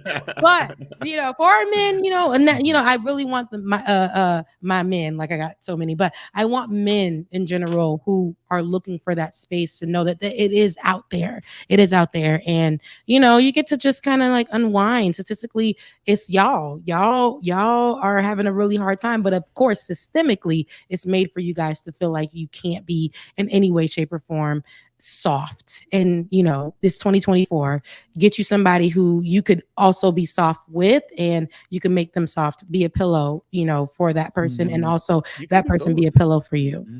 It's nothing you said should take away from the idea that you can't be masculine or masculinity is be strong at all times. No, you can be strong. You can be strong of character. You don't have to necessarily be like a monstrously huge alpha Chad 24/7. I think a lot of women are attracted to K-pop stars, and that's not exactly what they're putting out there. But like the bigger point is that you don't have to only be strong in one way, and then it's very healthy because this is just human beings to have a range of emotions. We're not supposed to be closed off in one gender specifically, and then the other one is completely open or something like that. It's just not. It's not healthy. We're all human beings, for fuck's sake. Like we can be human, Yeah. We're all human. Yes, we're people. We're people. Okay. And but again, I ain't afraid of marginalizing the men for this particular conversation because you know, there's a lot of times it's kind of taboo to have that conversation centering men because men be at the center of all of the drama, you know, up at the White House and all, you know, a lot of laws and stuff. They don't count in this conversation. We don't care about you their know, the mental ones health. in my life and stuff, you know, y'all deserve a pillow to a soft space. So so I will say, to your point about getting a therapist, if you don't have a therapist or don't want to see a therapist or can't afford a therapist, there's things that you can do aside from talking to somebody. Like, there are role models who actually talk about this that I think do a great job. Biggest recommendation is FD Signifier. Like, he makes so many really good content. Like, I watched so he did like I think it was a 2.5 hour video essay on anime and why young men, you know, identify so much with anime. And a lot of it comes down to like the way that it's portraying manliness and like how to be a man and a young man and the struggles and the trials that you face. And so, like, if you could find people that talk about the way that other people process emotions, then like you might through proxy be able to do it yourself if you can't afford a therapist or something. So like folks like that who like are role models are great. And like, I'm a grown ass man, but like I'm watching FD Signifier, like, oh my God, that makes sense for me, you know? So it's good to, you know, explore that side of you. Yeah. Yeah. We tend to say like masculinity is the binary opposite of femininity, and these two circles can't ever overlap. And that's right. Again, how it sort of reinforces this stuff. It's actually like we're all human, we all feel the same emotions, like, regardless of whether you're seen as a man or as a woman or whatever.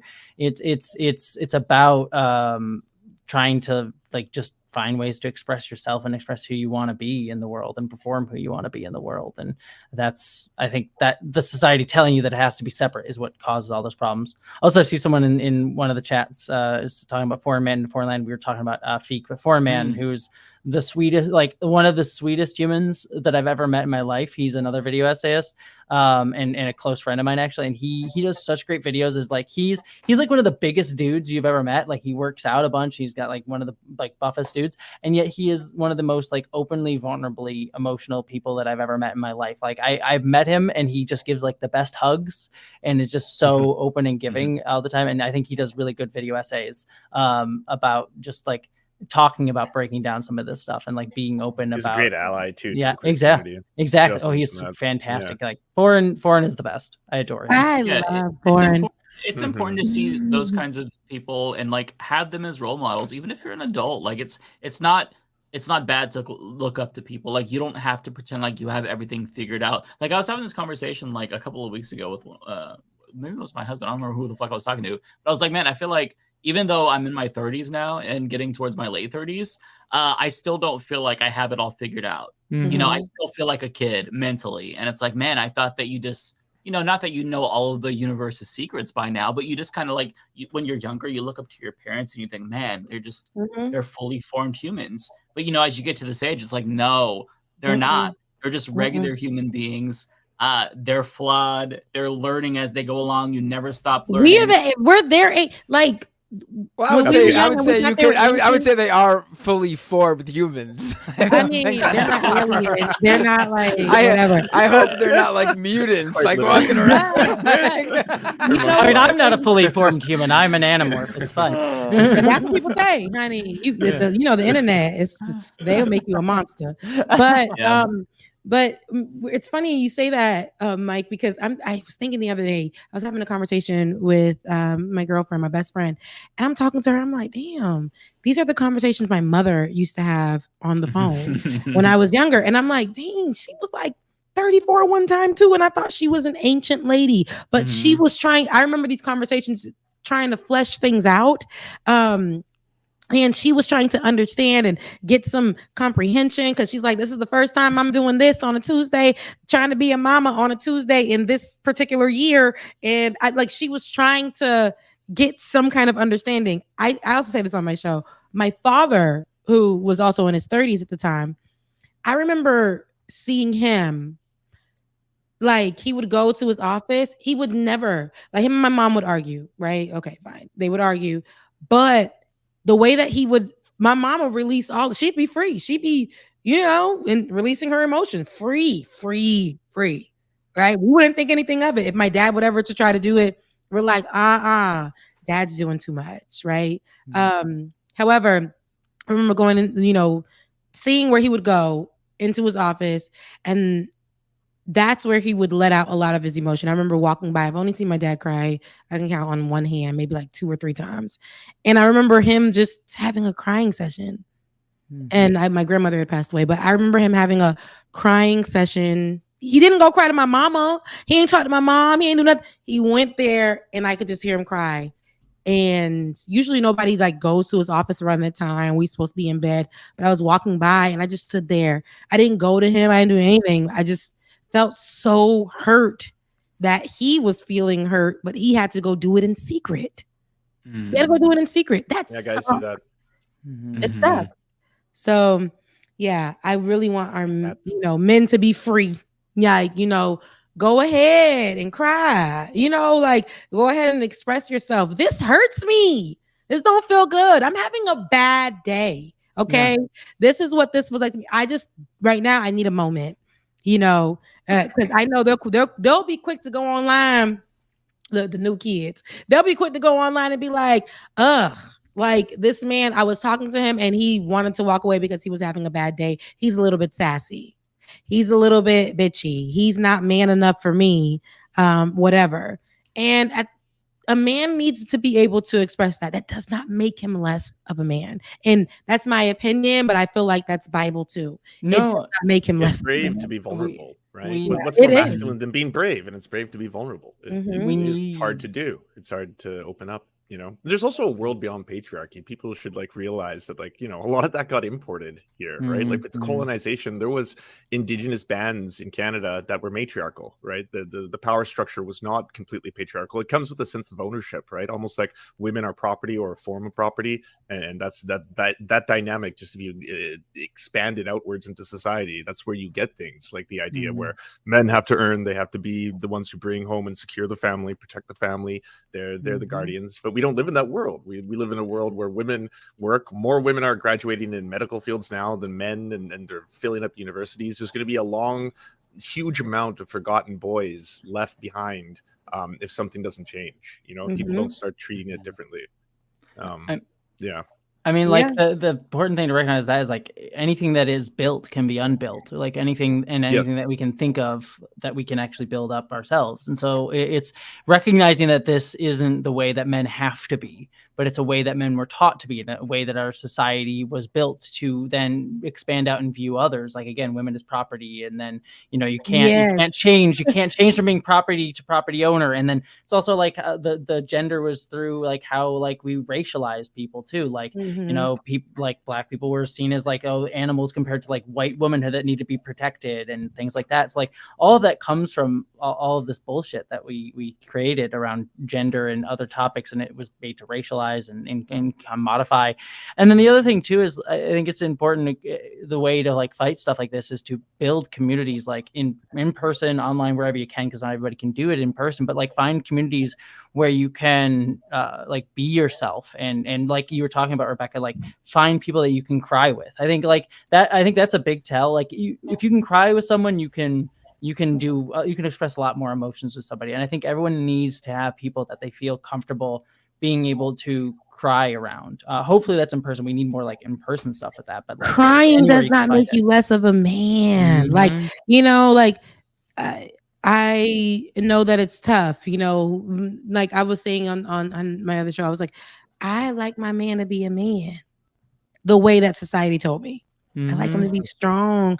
I like him to be there for me. I like him to be, wanting to. Now, that ain't the men I've been meeting, but, other than that, I like my man to be a man. I like him to, be strong, be manly, be the one that's going to run things or whatever. But how am I presenting myself as a woman matters as well. But I also want my man to know that in this space with me, I can't talk about any other woman or person, but in this space with me, I can say that over time, I've learned to unlearn systemically being Haitian, because baby, in the Caribbean, you got to be a man, honey. And then, being a woman, being an American, that patriarchal way, what I'm saying?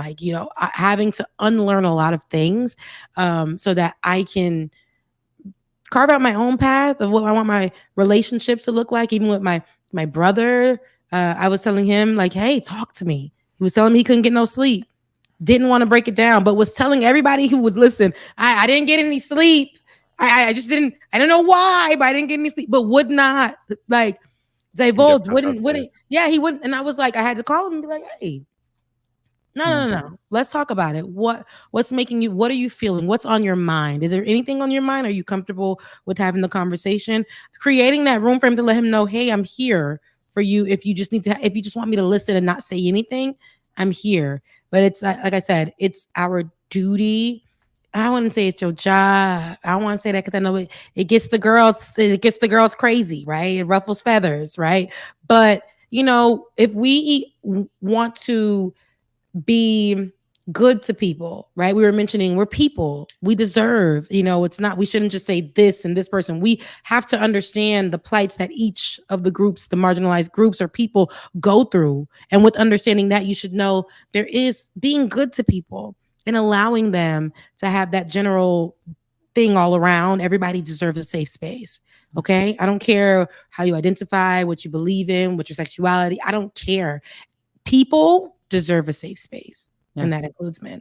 So it's something just to if I may hawk my wares a little bit again, the movie I was talking about, Identiteaze, one of the elements of it that was important to me, like the basic plot is like two people wake up in a room, but it's important that there's a guy and a girl and they don't have any memory of who they are. And the movie kind of talks about how they find themselves and like learn who they are and then have expectations placed upon them. And trying to be like, who are they? And one of the elements of it that was really interesting to me is that I had both actors kind of play the same role, but then how, because they were seen as a guy in this world and because they were seen as a girl in this world, how they started to differentiate, not because they were different people, but because they were treated differently and how they were taught to be. And James Tyson, who's the actor who plays like the sort of guy in the film, again, I'm trying to stay vague without spoiling, like he is one of the most, he's a queer comedian, and he is one of the most vulnerable, kindest, sweetest people you'll ever meet in real life. And he has these really great moments of like vulnerability throughout the film. And one of the hardest parts of it, as we went through and found his performance, is like how he hardens because of how he's treated throughout the film. And like by the end of the film, he's a kind of a harder, he has like a harder shell. And then the other character Maggie plays she's given a lot of inner anxiety because she's treated as a woman. She's supposed to be like, you have to like present being pretty the whole time. And so, yeah, it's something that like sorry, I'm talking my wares about my own movie. No, it's okay. Where can we You're making me think movie? about this. I mean, I know on Nebula. You can find on Nebula, released in June 25th, called Identiteaze. Exciting. But yeah, I don't know why I'm doing finger guns a lot when I sell it. Buy my movie. This is a safe space, baby. You could be whatever, however, do it all. Be awkward. It's safe. It's safe over here. But yeah, no, that's what the movie kind of is about, and and it's just everything you're saying, Rebecca, and everyone we're talking about. It's just it's all part and parcel with just how we try to tell people to be and how you're allowed to like there's a person you are, and then you're told like this is how you can express that. That's how you're supposed to do it because of how you're seen by the world. Whether a guy, a girl, white, black, whatever. Like you're told like this is how you have to be because of the way the world sees you in this way. And it's like actually we can build something different that lets you express who you want to be to the world, and the world accepts that. And I think that's a lot of where a lot of the issues we see in society comes today is like people like this is who we are, this is how we want to treat each other, and being like no, this is how you have to be because we want you to be this way for whatever system we've created. Yeah, that's good. Anyways, I love everybody. I love the men. I love the women. I love anybody. Like I love everyone. I don't care. And so everybody deserves love. I don't. No, everybody does, but people who ain't no good, got to be clear. Again, I'm gonna end up with people who ain't no not good.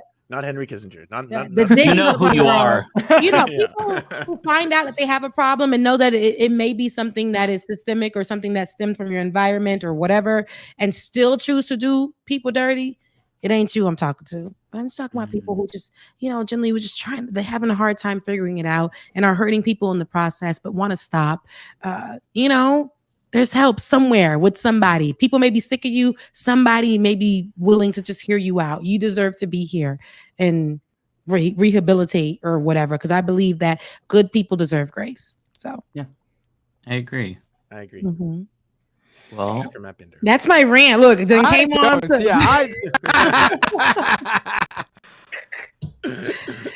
Yeah. This was a very artistic, like inspiring episode of Leftist Mafia. Usually we're just like either talking about the dumbest shit for 2.5 hours, or we're ranting about genocide. Oh boy. We switch it up a lot. Okay. Last week we talked about international politics. The week before that, we talked about the Trump verdict. We could do a lot. We're very multi-dimensional on the left. We didn't talk about Hunter Biden this week. I mean, that's. We should. Yeah. I actually did a video on Hunter Biden. I watched the video. Hunter Biden innocent. Hunter Biden innocent. Yeah. Honestly, by the time I prepared all of the stuff that I wanted to talk about, I'm like, I've already lost interest. Like I'm so over this. Like I don't give a shit. I think everyone's just like, yeah, okay, he got caught. The system worked as planned, right? You probably shouldn't get guns if you're high on drugs, and he tried to, and that's ended the deal, right? Like, what more is there to say? I'm not a Hunter Biden truther or anything like that. It seems very cut and dry. I do really like how the right wing folks who do just go like, see, you're right there, we got him. They're gonna blow that, and it's just like none of us. Like we don't care. Like we're not saying that's over Hunter Biden. It's like good. I'm glad he got convicted. So the system doesn't work when it's Donald Trump, but the system works when it's Hunter Biden. Mm-hmm. Same DOJ too. And on one end, it's part of a deep plot. Some kind of I was gonna say. All that shit happening, right? They're like, oh, this is the deep state and the cabal working in conjunction with the Bidens and all that kind of stuff. And then, but it's the same DOJ who also went after the president's son. So Hunter Biden is just a sacrificial lamb, so Biden can make it seem like the system is balanced after they went after Trump. In the way. It's all part of Biden's plan. It's all part. And like, if he didn't go to jail, it's all like, why? You see the system, and it's like the same system. Like, don't do that, because now we can really delve into what the system is doing, because the system doesn't work as it's supposed to when it's certain people, marginalized Black people. Okay, but all of a sudden, when it's Donald Trump, now you can relate and understand, but it's working as it's supposed to, right? He ain't gonna do no jail time though, but here we are, right? And Hunter Biden, of course, like his father, had to be president and stand up and be like, that's my son, but he got to go. Whatever happens, happens. I let him know. We talked about it. It is what it is. Love you, mean it. But you did that, and I'm president, so I gotta. I can't. Biden is like, if he dies, he dies. It is I don't give a shit. I mean, it is. And then I was looking at like, dang, Hunter aged so quickly. Like it was just like he looks like his dad. Twins. Yeah, identical. I'm not saying that he looks bad, but he aged so quickly. I know he got a lot going on, and so. I don't know, but I know his dad would prefer. I can tell how much his dad loves him, like from how much we've heard him speak about him and of his family. Oh, it's the stuff that right wingers go after. It's like the most humanizing thing about Joe Biden. Like, I hate Joe Biden. I think of him as, again, like a genocidal freak now. But like every single time, it's like, oh, by the way, he really loves his son. I'm like, what? So what? He loves his son. Ain't no good. People have kids that just turn the corner. Like you can't do anything about that. I mean, but are you gonna give? It depends. Some people may give up on their child. Some people may not. Like, and that's your choice. This is a dad. This is a father. This is somebody who loves their child, experienced loss, and else, all of that. So this child may want to hold on to a little bit more. We're seeing this play out. In society, national television. We're seeing this play out in the public. So our views and our opinions are going to be more so of, that's the president, that's the president's son, and in a political view. But outside of that, there is a human factor to it. That's his son. And as much as he is saying, I gotta whatever Hunter did, he did it. And you think he wants to say that? No, I'm pretty sure he wants to love on his son, protect the son, but his son's choices at that grown ass age have been terrible. But he still views his son as his baby boy. Nobody can take that away from him. Like that's just what it is. But the right's gonna be like, Hunter support. Joe Biden supports Hunter, so that's his son. Yeah. Yeah. The other. Were you shocked? Yeah, it's like Yeah. Just because Trump hates his kids doesn't mean that Joe does. Yeah, too, you know? Yeah, just because conservatives have disowned their kids and their kids have disowned them They doesn't don't mean know that their it's the same kids. for They don't know everyone. their kids. They never seen their kids. Yeah. COVID probably gave them the most time they spent with their kids. They don't know them. They don't know their kids. And they grew apart during that time. Grew apart. I don't like my dad. Oh, we saw them videos. Y'all saw them videos of representatives' children putting their parents out on TikTok. Okay. Mm-hmm. My mom's a racist. I hate her. Yeah. It was all over TikTok. You know what's funny about that is, you know how there's so many right wingers who are obsessed with like breeding. We have to have more kids. We need more children. I was like, that's not. They're like, we're gonna get rid of the left. Higher Right Check said that today. I'm gonna have like 8 kids and we're gonna outbreed the left. I was like, do you not realize that you don't have genetic predisposition to be like a right winger or a left winger? Like you could have a whole bunch of left wing babies. You'll never know. They could grow up to be radical communists. You don't know that yet. My right? babies will be strong. There's good seed. Good stock here. Good seed. Yeah, unvaxxed seed. The unvaxxed. Well, they think that they can insulate their they children do the same from the thing. woke. They do the same thing about like LGBTQ people, where Oh, I they're know. like, "Oh, how are you supposed to have more gay kids? Like, where are the future LGBTQ people gonna come from if the gays marry each other?" It's like, wait, do you think that only gay people could produce gay people?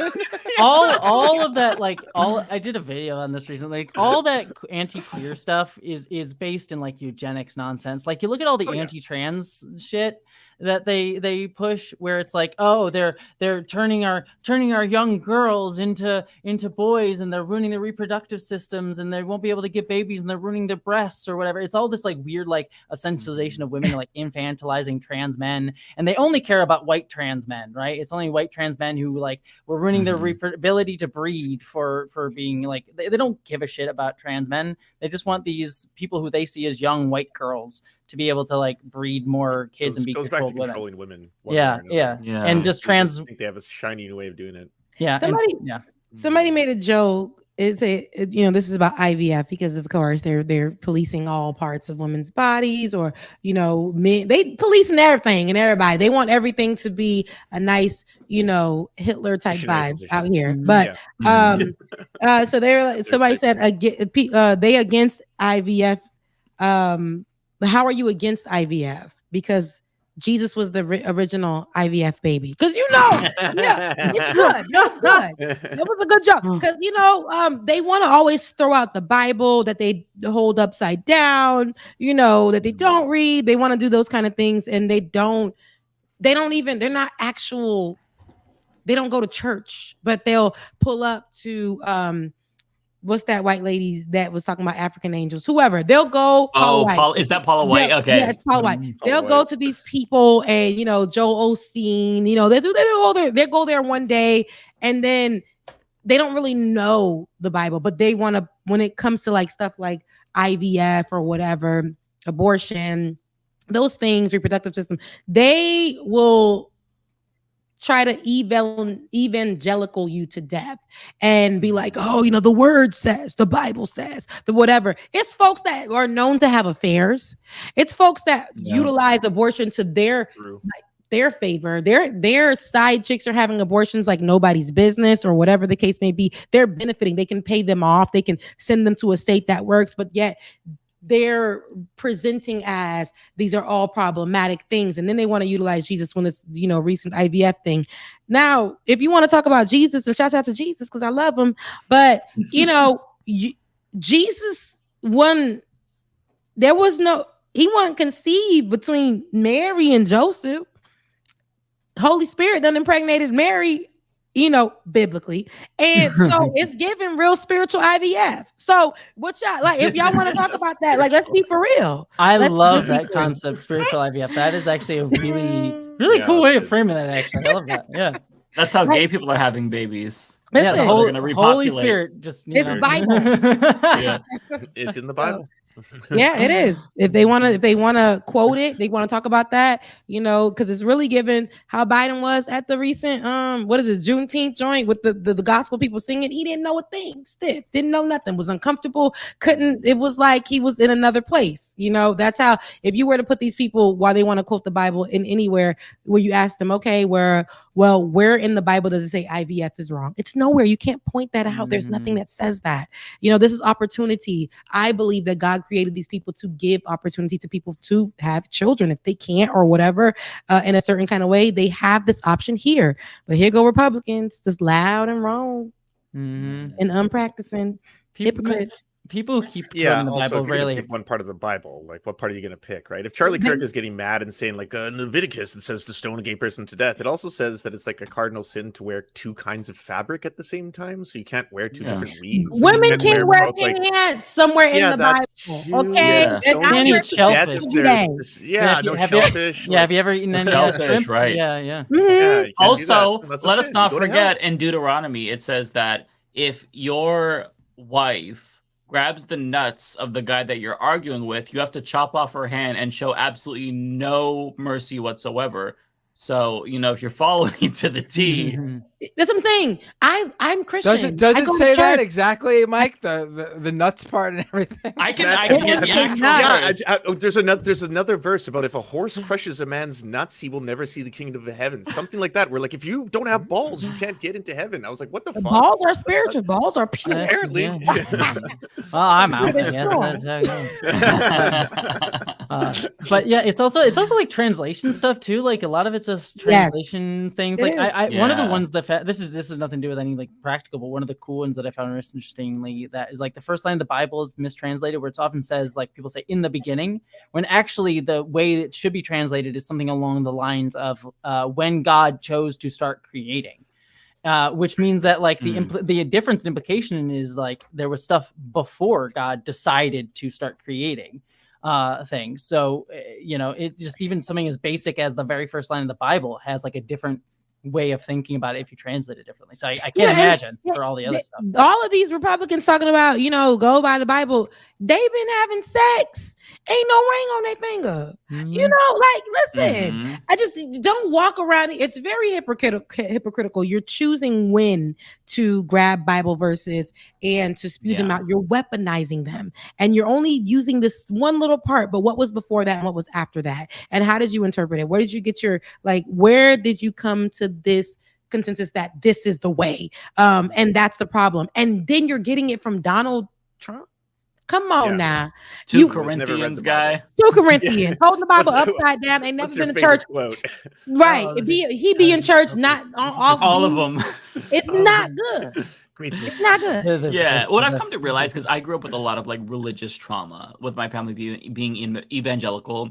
And I used to think that they got these hateful beliefs like from the Bible. But as you grow older and you meet more people, you tend to realize that the way that you interpret the Bible is literally just a reflection of your character. So if you're a hateful person, you're going to find those hateful verses. If you're a loving person, you're going to find those loving verses. You know, so it's not necessarily like I used to think that, oh my God, if it wasn't for religion, then my sister, you know, she would be more accepting. No, it's just, you know, it's kind of like, it's a reflection of who you are. I did find that verse, by the way. I did butcher it a little bit, but for the most part, it's still very interesting. So this is Deuteronomy 25, verses 11 and 12.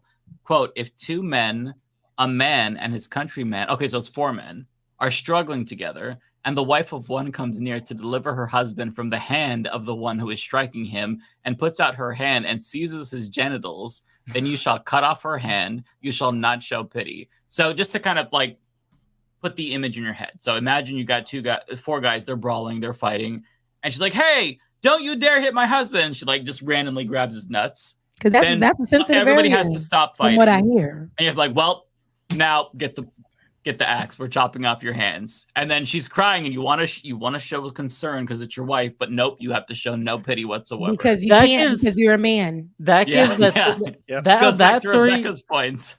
that gives the same vibes of like those really specific rules at like venues or something, where it's like, you know, they made this rule because it happened once and you needed to have like a rule for it. It's very specific. Suspiciously specific. Specific vibes. Have you guys watched the the documentary, the TikTok dance joint, like the. Oh, I heard about that, Rebecca. Baby, listen. It's like a cult, right? I'll go watch it because it really went left. I thought it was. I didn't know. And all I know is what I didn't know, and now I know, and I'm uncomfortable about that because it's in my brain.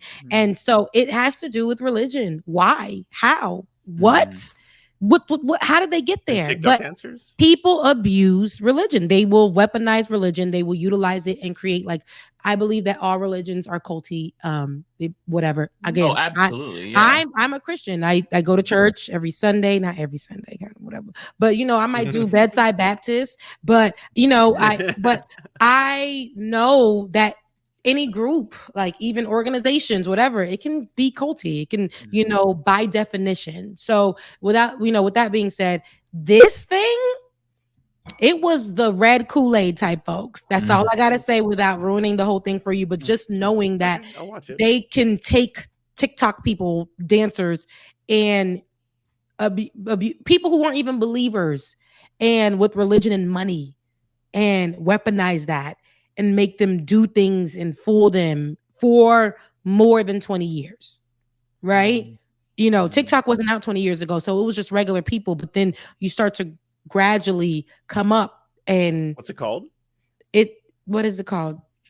Dancers of TikTok dance or something like that. Dancing with the Devil TikTok, something like that, right? On Netflix. And it's so sad. 2 cases that are too similar from 2 different decades on there. And that's how I know this ain't, you got to be careful. And I know it's hard because he prays the person. Preys on people who are vulnerable and looking for something, whether it's looking for a better living, money, or it's looking for community. That's how people will pray. Some people will use religion to prey on those people and take all their coin or whatever the case may be. So Dancing for the Devil, the 7 million TikTok code. Yes. I will be watching that. 7M, whatever. 7M, yeah. Yeah. You gotta watch it. I'm telling you, it's only 3 episodes, but it's just like I was just staying. Like I was so sleepy, but I'm like, what's happening next? Why did he do that? Did she free herself? Did he get out? Oh, it's so crazy because you would not think that this is what is going on in that world. But imagine if that's what's going on in that world, and then they have a view of where it started from. You can imagine other people. I mean, not just your favorite evangelical pastor on television or whatever, televangelist, black, white, or in between. It's all like you can imagine what they're doing behind the scene. That's why I go back to Diddy and how Diddy partnered with TD Jakes, and whom I've listened to TD Jakes since I was younger. That's a big person in my household.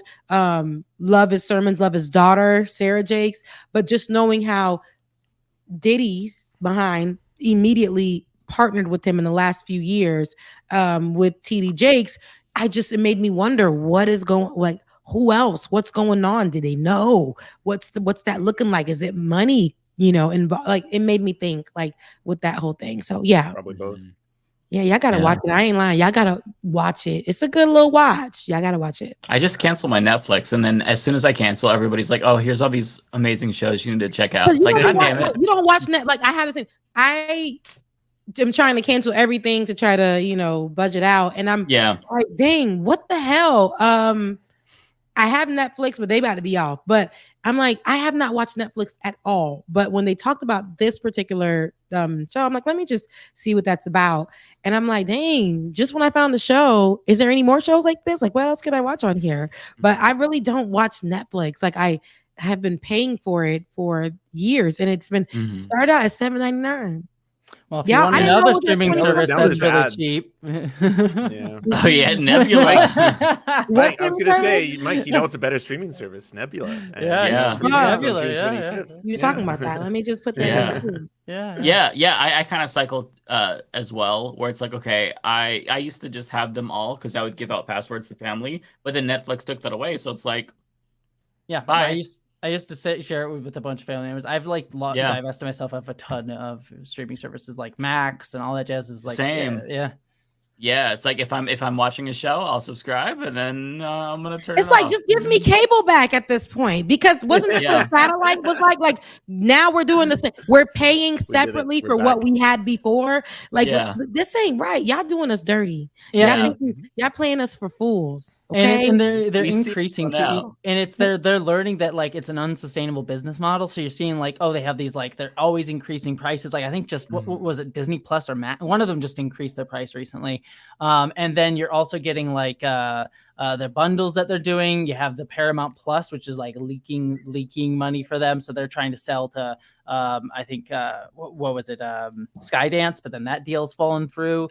So like it's everyone just like they're all realizing this is just an unsustainable business model. Sorry, this is like Hollywood stuff I've been thinking about a lot. Just it's just this like crisis point in so many ways that they just don't know how to sustain this nonsense. And so it's just like increasing money, costs, all that jazz. And it's just it's just a part and parcel with so much we're seeing today too. It's just money thing, everything costing more because it's so bad. Everything just costs so much more. I remember before they let me go at the people job, a lot of the conversations that are going on in this last year are people who I seen were able to sustain their accounts, right? With this company that will soon be named. Okay. But with this company that I was working for, and a lot of the conversations with them, again, I talked to mostly migrant people, but the line of credit was also offered to everybody. So I also talked to some rich folks, right?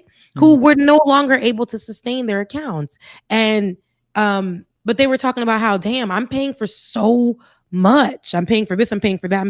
Everything has gotten expensive. They're older people. A lot of them are older as well. They're used to the economy looking a certain kind of way and being able to pay a certain kind of way. Now, the effects of everything, losing their businesses, stuff like that, everything going up, they're going to the store thinking, or they're going to look for help thinking that it's going to cost a certain amount. But this time around, it's like tripled in price for this or that or whatever the case may be. So like, just the whole phrase of being able to sustain a livable wage, that should be problematic. That should be enough for us to be in the streets, just be mad, you know, just outraged. Like, because why? I have a 9 to 5 and I'm struggling, but I have to, this livable wage. And a lot of people are just not able to sustain a lot of the things that they were used to. And people are still, like, companies are still taking advantage by just like, hey, we're going to go up $1 more. And then like a month later, $3 more. And then like a month later, like $5 more. And then your rent, as I talked about how my rent started out at a certain amount. And then we're at like, I'm paying close to almost $1,000 more from 2020 to 2024. Yeah, it's just like, what is this? If we're not giving, if we can't like give people a livable wage, like, then what is this for? What are we even doing? Like, what's society do?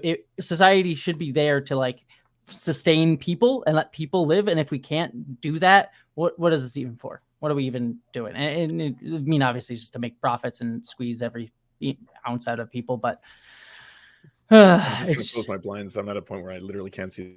Yeah, I was watching you the whole time. You're just like, it's just like you're getting baked in the sun. It's like it's giving comfy in the home. It's giving comfy in the home. Well, should we get to super chats? I think we should. All right. Well, before we transition to the next part of the show, real quick, Jessie, you are free to stay or go. We always tell our guests they can stay as long as they want, but sometimes you go for a while. But before you do, can you plug your stuff one more time and plug your movie one more time? Yes, please. Thank you so much. So my movie is Identiteaze. It is a science fiction thriller, like I said, starring John Delancey, Star Trek The Next Generation fame, Abigail Thorne of Star Wars The Acolyte and House of the Dragon fame, and also Maggie McFish, who many people know here from YouTube.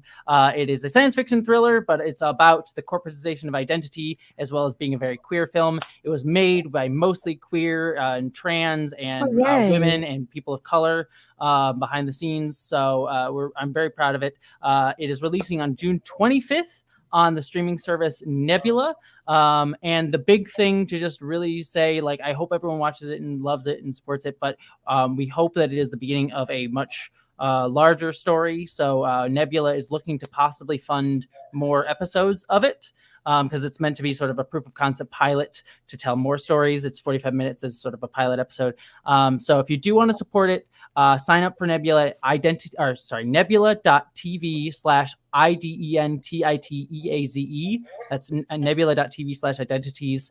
And that'll let them know that you want to see more. But even if it doesn't get to tell more, like, I just hope people love it and enjoy it. It was the biggest joy of my life, I think, other than congratulations, professional stuff. So thank you. Yeah. So That's congratulations, awesome. Jessie. And it's not even if it doesn't get to tell more, even if they don't do another, episode, it will be able to tell what it tells, and people will be able to speak about it, and it will continue to do what it does. And that means people will tell more. Okay, it's gonna be good for you. You gotta speak good to yourself. Okay. I know, you're right. You're right. And that is something I've been doing. No, I appreciate that. Like, that is good. I'm gonna go check it out. Nebula. And Yeah, I think I'll be watching it.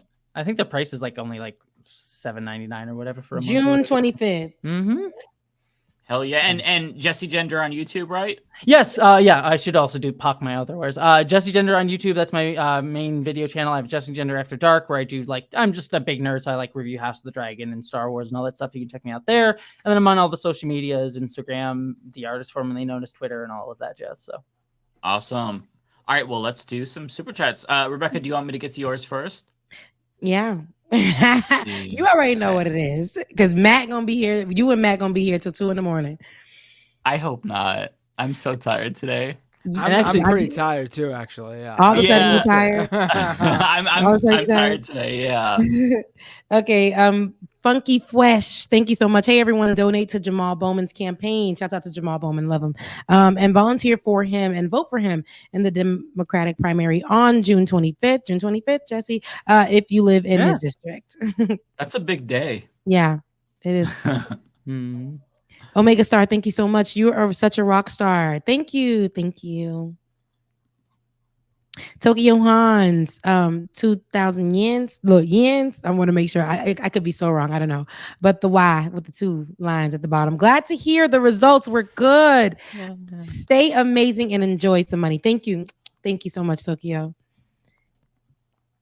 Parker, thank you so much. Idea, June 25th again. A Leftist Mafia election night stream for Bowman. Jamal Bowman? Yeah, I promote Jamal Bowman. What was June 25th? Is that like, what day is that? Like, is that Thursday? It's a Tuesday. It's election day. Oh, it's a Tuesday. Okay, yeah, look, I should know that. I should know that. I won't be around at night for it, unfortunately. You got work to do? I think the previous Thursday, which is next Thursday, the 20th, that's when we should do more like Jamal Bowman centered content, because on election day it's going to be a little bit too late. We'll just be watching. We want to get people out there. I'll be doing this thing that weekend right before the election, June 22nd and June 23rd in Tarrytown, New York, in Jamal Bowman's district. That organization, Progressive Victory, is getting a bunch of streamers to come down and knock on doors and canvass for Jamal Bowman and try to convince, our viewers who live in the area or want to come out to come join us and knock on doors and do everything we can to get Jamal Bowman to reelected. Because he really is. He really is a good politician, a good member of the House, and a good progressive that we have. Yes, and and if he loses, it's going to be because he viewed Palestinian lives equal to everybody else's, because that's the one issue that even caused there to be someone primarying him. So it would be a shame to lose him, honestly. So let's do what we can to make sure that he wins.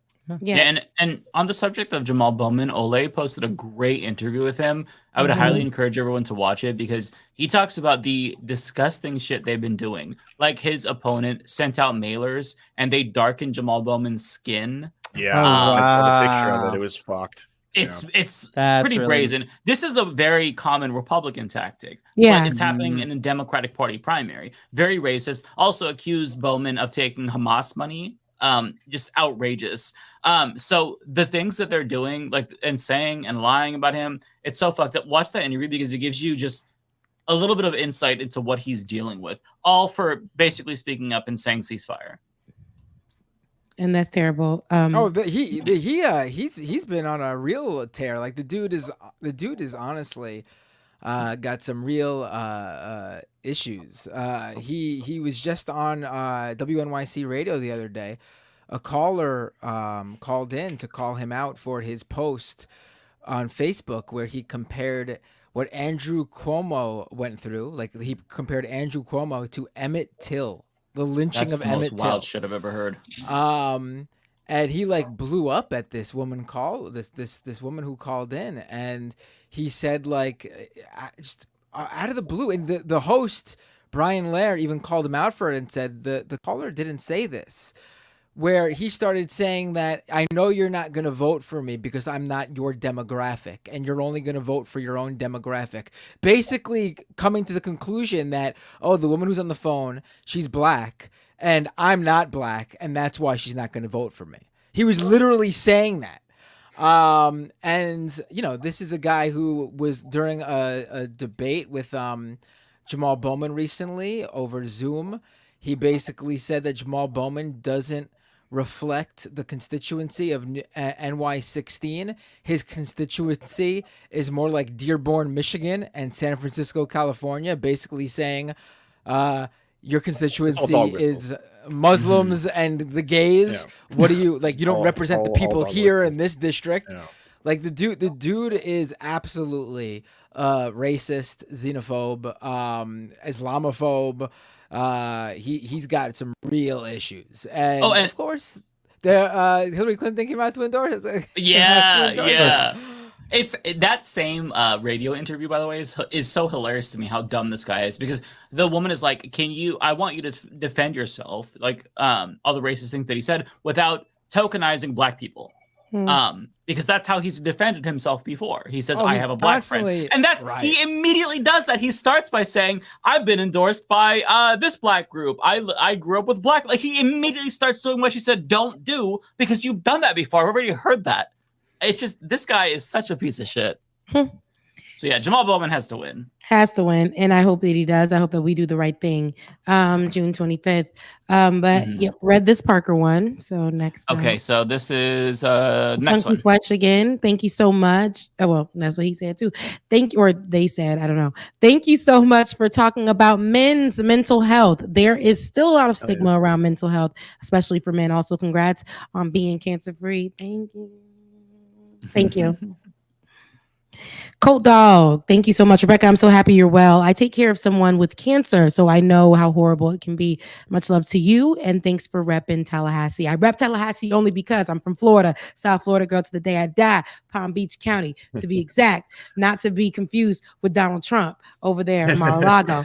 But Tallahassee is because I am a product of Florida A&M University, okay, which is in Tallahassee, so the capital of Florida. So, yes.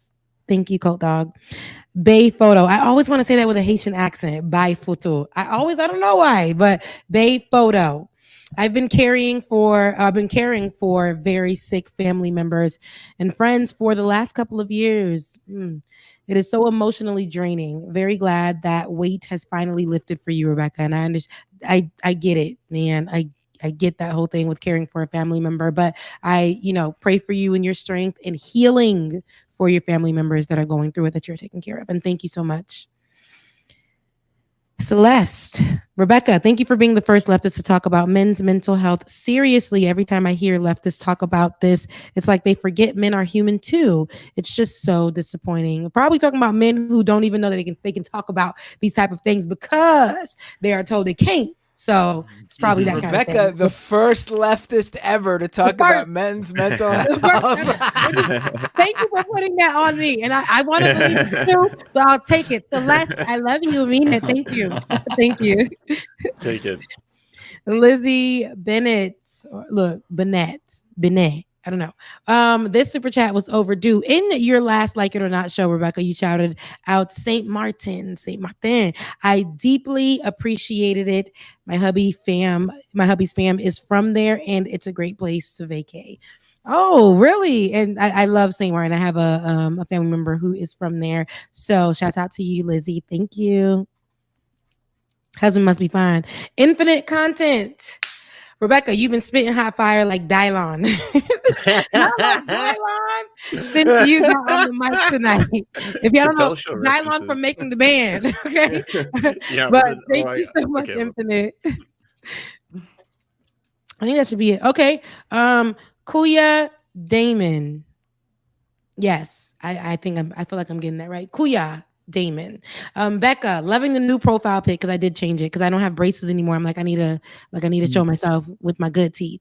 Becca, loving the new profile pic. Hope mine passes the vibe check too. It does. It does. Love you, mean it. Love you, mean it. Sending love from Southern California. It never rains in Southern California. And happy Pride. Happy Pride.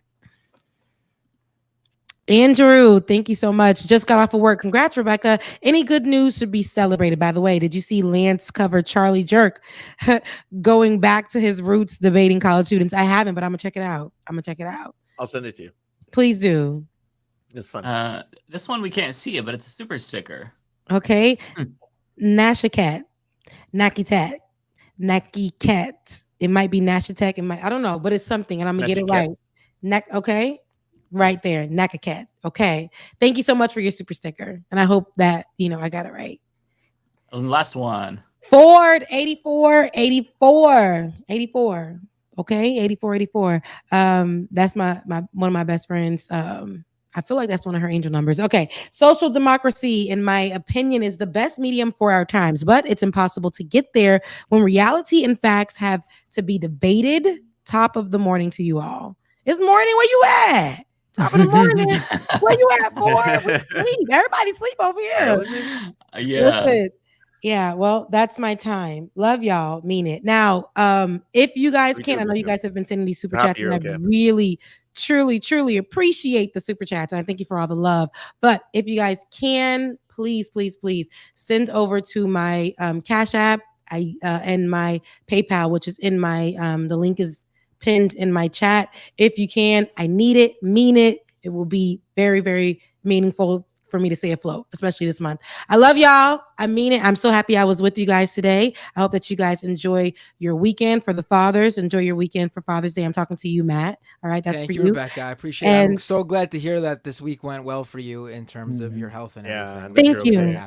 Thank you guys. I love you guys and mean it. And to all of you guys enjoy the rest of your evening. I don't know how long I'm going to be here, but I'm out. Yeah, I know I'm not here for a long time, but I'm here for a good time. Nice to meet you, Jessie. It's great meeting you. Nebula, once I get some coins, I'm on it. And June 25th, I'll be watching your show. Love you guys. Bye. I might also bid adieu as well, if that's all right. Yeah. Thank you so much, Jesse.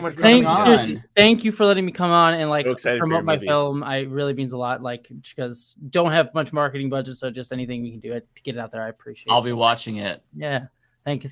I will be sending it to Matt Walsh. Saying yes, that please do. I really think I want to crack his head. Yeah, I want to crack Matt Walsh. Honestly, it's not a terrible idea, or it's the worst idea, the best idea. We'll see. But anyways, I adore y'all. Take care.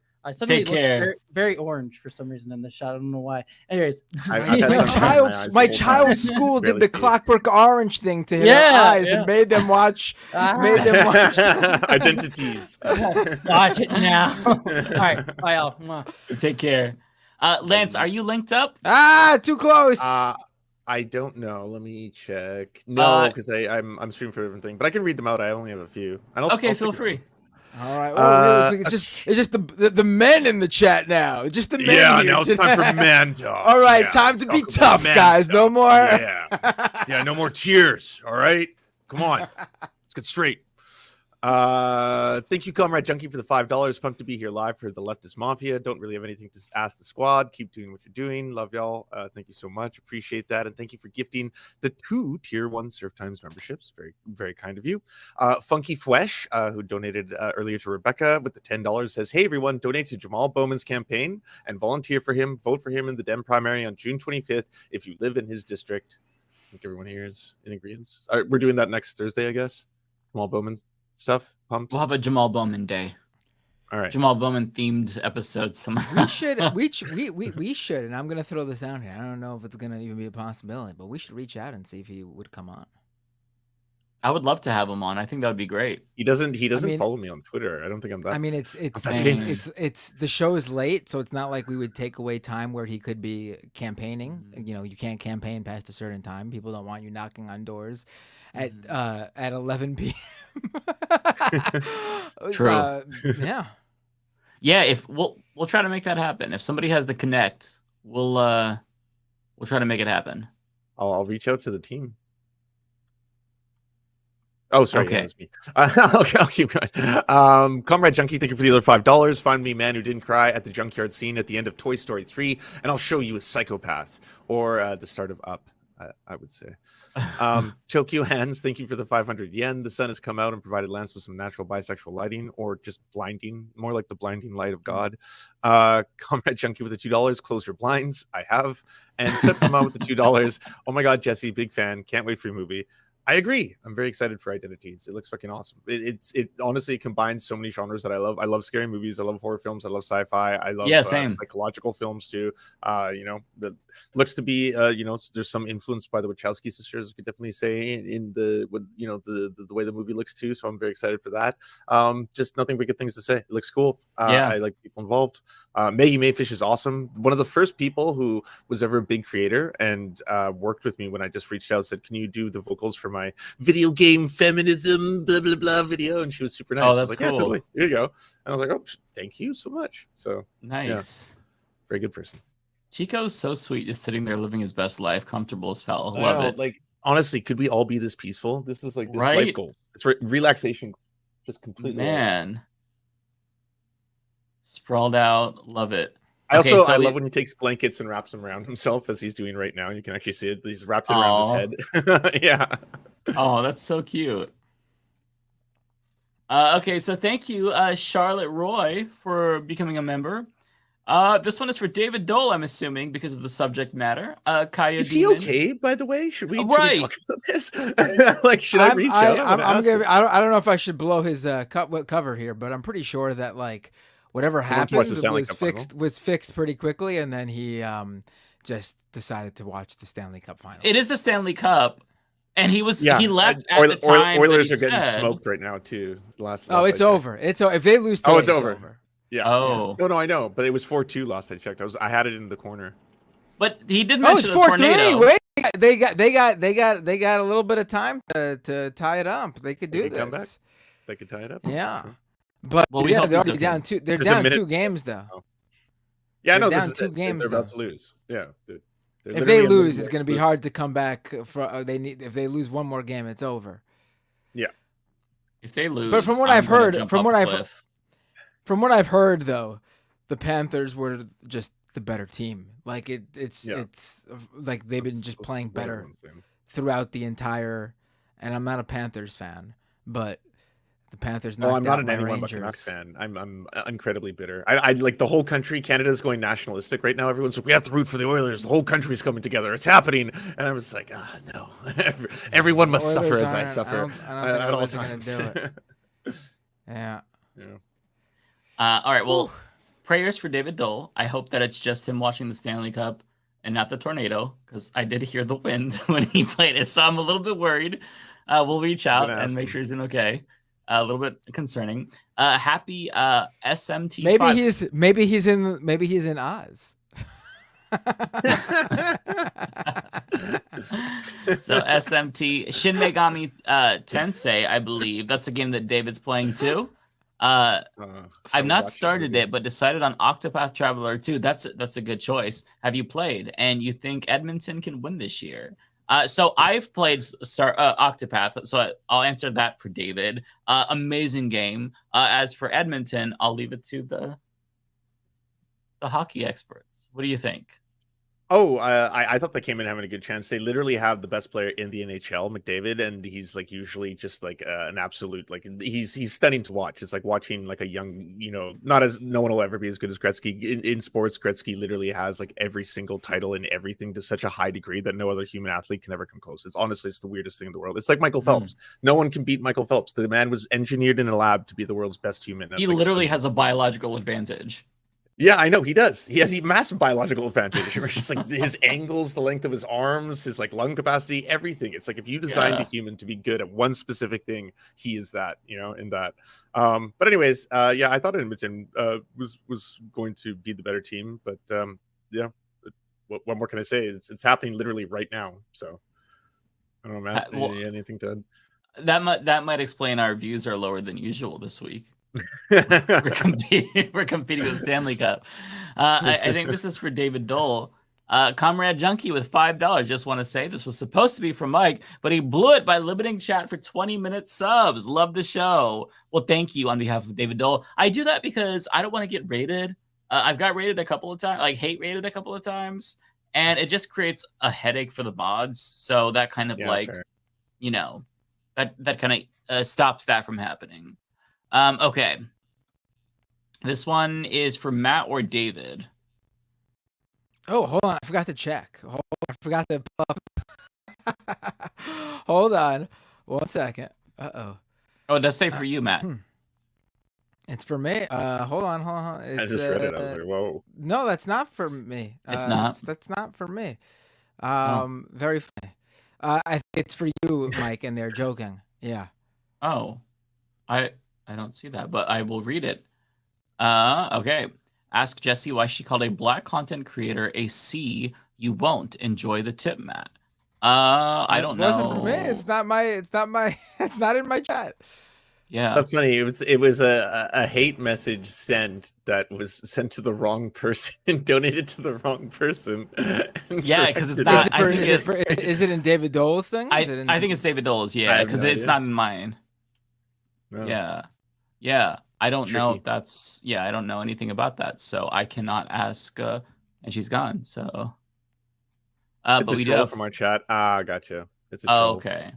5 gifted subs. Wait, hold on. You did miss one from me. You did miss my first. Did I? Maybe you read it.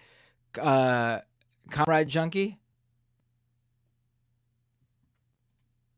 Oh yeah, we did read this one. Yeah. Oh, okay, I missed it. That one was for me. My bad. Yeah. Sorry. I thought it was for David Dole. Okay. No, just want to say this was supposed to be for Mike, but he blew. Okay, got it. Toki Hans, thank you so much for gifting for the 5 memberships. I really appreciate it. This one's for me too. This one's for me too. Orpheus with the super chat. Happy Pride Month, Slava Ukraine. Shapiro is a cringe fascist. Wow, you got like 3 concise and separate thoughts in there. That was good. It's a good super chat. You got your money's worth. Yeah. This is also for me. Funky Fwesh with a super chat. Hey everyone, donate to Jamal Bowman campaign and volunteer for him and vote for him in the Dem primary on June 25th if you live in the district. Absolutely. And once again, June 22nd and June 23rd in Tarrytown in New York. It's about, I want to say maybe 45 minutes outside of Manhattan. It's not far. If you're in the Bronx, maybe it's about like 25, 30 minutes away. We will be knocking on doors, a bunch of streamers. I believe there's a rumor, I'm not sure if it's confirmed, that Sam Cedar and Emma Vigeland will be making an appearance. I do know there's other people showing up. I don't have the whole list in front of me. I think Vosh is going to be there. But yeah, it's go to progressive. Wait, hold on. I have the URL. Hold on. Progress.win/New York for all the details. We got to do what we can for Jamal Bowman. We got to get him reelected. Mm-hmm. Okay, this one's for me. Comrade Junkie, $5. Have you heard about the In Praise of Shadows drama? What the fuck is it about? From what I understand, it's basic Chud media illiteracy. I have not heard anything about this. In Praise of Shadows. I know there's some video game drama with the Summer Games Fest and whatnot because some of the games are quote unquote woke, but that's like nothing new.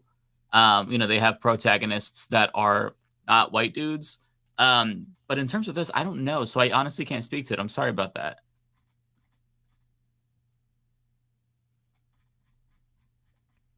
Oh, this is for me? Oh, thank you. So. Kuya Damon with a super chat. You don't get enough praise for your interview skills, Matt. I enjoyed your doomed interview yesterday with Sam from Progressive Victory. We'll donate to Bowman. Thank you. I appreciate that. Yeah, I had the guy who runs Progressive Victory on my stream last night. And I asked him I had questions for him about Progressive Victory that we had a private conversation when they reached out to to ask me to do the Bowman, invite me to do the Bowman thing. And so if people are going to take part, if I'm going to ask my audience and other streamers' audience to come out, I know a lot of progressives, a lot of leftists had questions about the organization. I had him on, and he was very gracious in answering the questions to the best of his ability. There are obviously some things he could not answer. To me, the main things about certain streamers who used to work with them, no longer, who are now not are very problematic. Brianna Wu, they don't work with them at all anymore. So that was the most important thing to get out of it. People, in this space, we need to be legit and real with our viewers, because if that's what people come to expect, at least from me. You're getting the full details, disclosure, whatever you need from me. I give you anything and everything I can in terms of knowing everything you should know about what's going on. And any sort of questions and concerns that weren't answered about that organization, you don't have to support everything they do. They're just putting together this event for Jamal Bowman. There's no shady things going on. They're getting streamers there. They're paying for the streamers' hotel room and they're feeding them. And the hope is the streamers can bring out their fans to come join them in knocking on doors for Jamal Bowman. It's pretty simple. It's important to note that this is completely disconnected from Bowman's campaign too, and right? It's completely disconnected from Bowman's campaign. They cannot work with Jamal Bowman's campaign. But yeah. All right. I believe this is for you. Is my mic popping? A little bit, but just on your high notes, I'd say. Otherwise, okay. fine. I'm gonna. Maybe I have it too loud. Hold on. Let me turn down the volume a bit here on my end. All right. Maybe this is a little better. Can you still hear me? Is my volume fine? Your volume is low now. You can hear it, but it's low. But it's still popping for me. Just scream everything you need to say. Scream it all. Yeah. Screamo stuff. Hold on. Let me. All right. Let me just. I'll keep reading and fix my volume while I'm reading. Tony Rizzo with a membership super chat. What do Elon Musk and Tony Stark have in common? They are both proof the best thing a billionaire can be is imaginary. Thank you, Tony. I like that. I agree. All right. Maybe this fixed the popping. I don't know. I put the gain down on my mic. Still popping, but now it's popping and it's softer. So I would turn it back up because it doesn't seem like the lowering it really. I'm sorry. I didn't know the second part to the super chat. I'd heard about the first half about Ilaria Salas, who beat up a Nazi at a far right rally. I saw the video clip of that. I didn't know she won an EU seat while in prison. That's metal. That story is fucking metal. Oh yeah, Holy Rachel Atwood. Y'all heard about the Antifa warrior? How do you say her first name? Ilaria Salas. Ilaria Salas, I think. Ilaria Salas, who beat up a Nazi at a far right rally in Hungary and just won an EU seat for Italy while in prison. I did hear about this, and the great thing is she can't be in prison anymore because she won this. She won the seat. Yeah, that's badass. Amazing. And Tokyo Han sent a member chat to David. Stay amazing, David. Hopefully. Yes, hopefully he's okay. Zia Spots with $10. Thank you, Zia. We have to stop dehumanizing Arabs and Muslims in general. Shows like NCIS and the news media, mostly post 9/11, did this. Oh, yeah, it's been so bad. Also, the whole new atheist movement. The new atheist movement, media, news, it's baked in to media institutions and culture. And I think that, we're at the stage where more people are catching it and now it's just a matter of like calling it out and stopping it. But it's ubiquitous, right? So it's a multiple generations long project. But like starting to reverse course, like with our generation, is I think really important because it's rampant. Funky Flesh with $10. Thank you. Hey, everyone, donate to Jamal Bowman's campaign and volunteer for him and vote for him in the Dem primary on June 25th if you live in his district. Absolutely, yes. 100%. Anything you can do. If you have no money and no time, take a couple of seconds to just share something regarding Jamal Bowman, because part of this is messaging as well. Because if you live in that district, people are saying that they see ads like every half an hour, which is so ridiculous. So, if you can counteract that and people in the district and can share something about Jamal Bowman or share something negative about his opponent, I think that can potentially help. This one's for you, Bender. I just messed up my mic. I was trying to fix it, and now I think it's completely broken. Oh no! Wouldn't be Leftist audio without Leftist audio. Yeah. So I got that. Well, I'm sure you're hearing my AirPods now. I'm sure it doesn't sound great, but can you make out what I'm saying? I can make out what you're saying. Yeah. All right. Tokyo Hans with a super chat. Okay, go ahead. Happy early Father's Day to a fellow dad, as well as to Binder Dad.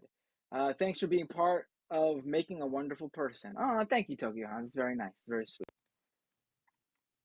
What were you gonna say, Lance? Well, now I'm gonna say that I can barely hear you. sounds like you're so far away. But I got another $5 from Comrade Junkie. Does nobody know the horror movie YouTube channel In Praise of Shadows? Do you guys know In Praise of Shadows? I've never heard of it. No. All right, I'll check it out. They said it was a horror YouTube channel. Oh, okay. No, I've never watched this before. I will though. I'll check it out. Thank you. Yeah. I'm assuming this is for David Dole. So also from Funky Flesh. I'll read it again. Thank you, Funky Flesh. Hey, everyone, donate to Jamal Bowman's campaign and volunteer for him and vote for him in the Dem primary on June 25th if you live in his district. Thanks for getting the word out, Funky Flesh. Okay, this one is from Tokyo Hans. This is for me. Thank you, 1,000 yen. Dog dads are dads too. Puppy papas. Happy early Father's Day, Mike. Well, thank you so much. Appreciate that. Same to Lance as well. Happy Father's Day, Lance. I'm not a father. I mean, to Chico. That's true. You're a puppy. Oh, he never heard that. He's sleeping. It's fine. I didn't mess up. Yeah, it's Father's Day for me, and also my son's birthday this month. I think on the 21st. He's gonna be 11 years old. Congratulations. Yeah, it was cute. He got a little a birthday card from we order stuff from Chewy. It's kind of like an Amazon type, but for pet stuff. It's like, hey, happy birthday. I'm like, oh yeah, it's his birthday. Shit. Okay. For a full second, I was like, he is talking about his dog, right? I was like, did I not know this whole time that I had a kid? I was like, but I don't want to be the awkward one to be like, am I the only one? Well, I do have a daughter, like an actual human daughter, but I have my dogs too. Wait, actually? I didn't know that. Yeah, she's 3. Oh, I'm just kidding. I'm just kidding.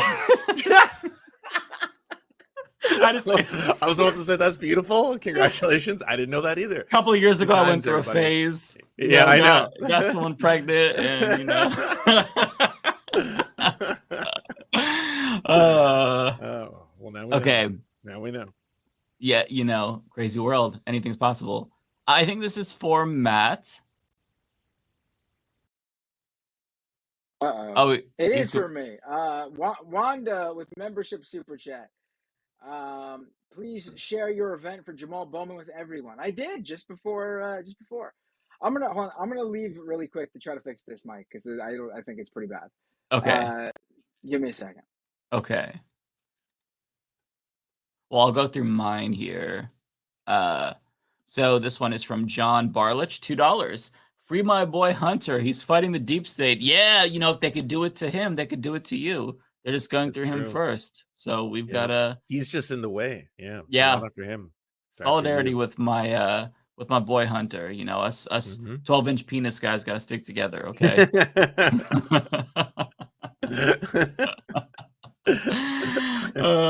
Forkman 9.99 in Indiana, a measure to, and thank you by the way, in Indiana, a measure to ban women pastors got 61% support. Thankfully, it lacked the needed 2/3 majority. I'm not religious, but this is some small D energy. Yeah, what the fuck is going on? That's just so pathetic. Wow. Yeah, unlike the 12-inch club. Right. Yeah. Which all of us are a part of on this show, by the way.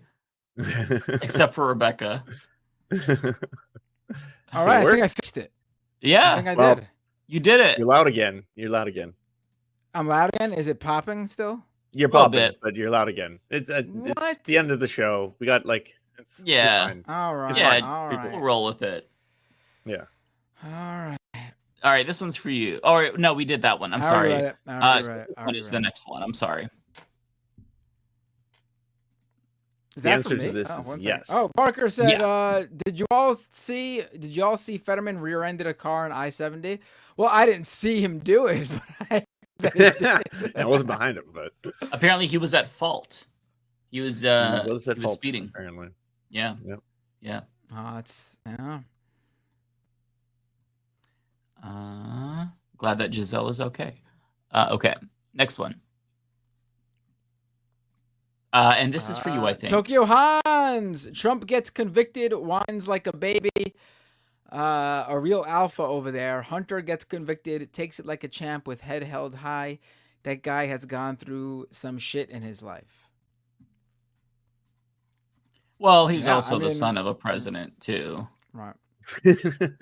So we all go through shit. Mike, have some compassion for the man. Look, I'm Hunter's my guy. I'm a fan. Yeah. Yeah. I'm a huge fan of Hunter. He's doing exactly what you should do with his position. You know, tons of drugs. You know, tons of sex. Just go for it. If you're rich, that's the human thing to do. Exactly. I think Pencil Box with a super chat says, "Did any of you see? I saw the TV glow. I did not see it yet. I know you have. I think it's you, Pencil Box, but someone, and believe it was you, has been asking over and over and over again if I've seen it, and it absolutely looks like a movie that I would absolutely love. It's good. I have not seen it yet. I just haven't seen it yet. Is it streaming somewhere? Yeah. No, it's only in theaters right now. It's like a new A24 film that I don't want to ruin it. It explores a lot of really interesting ideas and themes, but it's one of those movies that I went in thinking it was going to be really scary, and I wanted it to be scary because I like really scary movies, and it's not at all, but it's one of those movies that's really haunting after. It just sits with you for days and days. You're just like, oh, ooh, neat, and like creepy. Kind of, it's one of those films. Yeah, I like those. It gets in the brain. But yeah, it's really neat. A lot of cool exploration of queer themes, of coming of age themes. Very, very good film. How's my audio now? Did I fix it? Did I fix it? God, you blew it's really loud. Oh, it's You're really loud.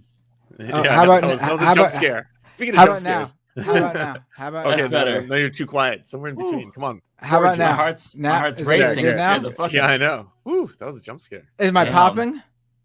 You're not popping. Now. You're perfect. Hell yeah! All right. Yeah. But I'm not in sync anymore. I bet the audio and video is not in sync. It's a little slow, but it's better than the popping, I think, and it sounds okay. All right. I can't get anything right. I don't know what's going on over here. All right, but let's continue. Yeah, that works. All right, so Jen McMahon with $4.99. Thank you, Jen. It's so sad all the Red Lobsters are closing. Oh, are they? I didn't even know this. Which means our gateways to hell. Did you actually not? I literally didn't know this. No. AKA Hellmouth is no longer LOL.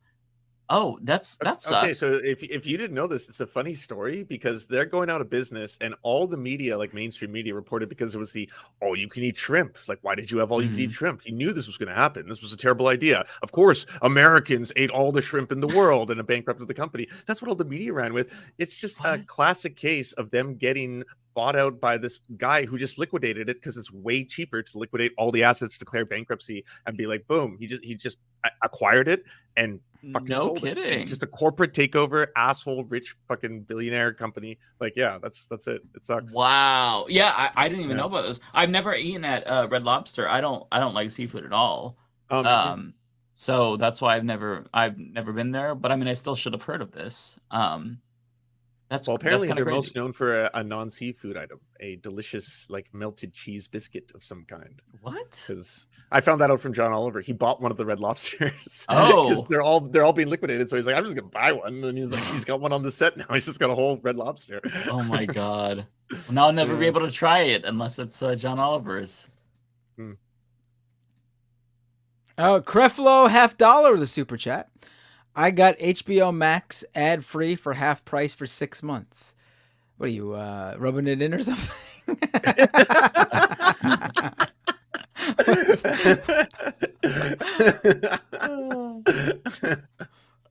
Probably sharing it with you as a fan of yours. No, I know. I bet that was in that was in the context of Rebecca talking about how much streaming services are now. I know what the context was. I'm just being funny.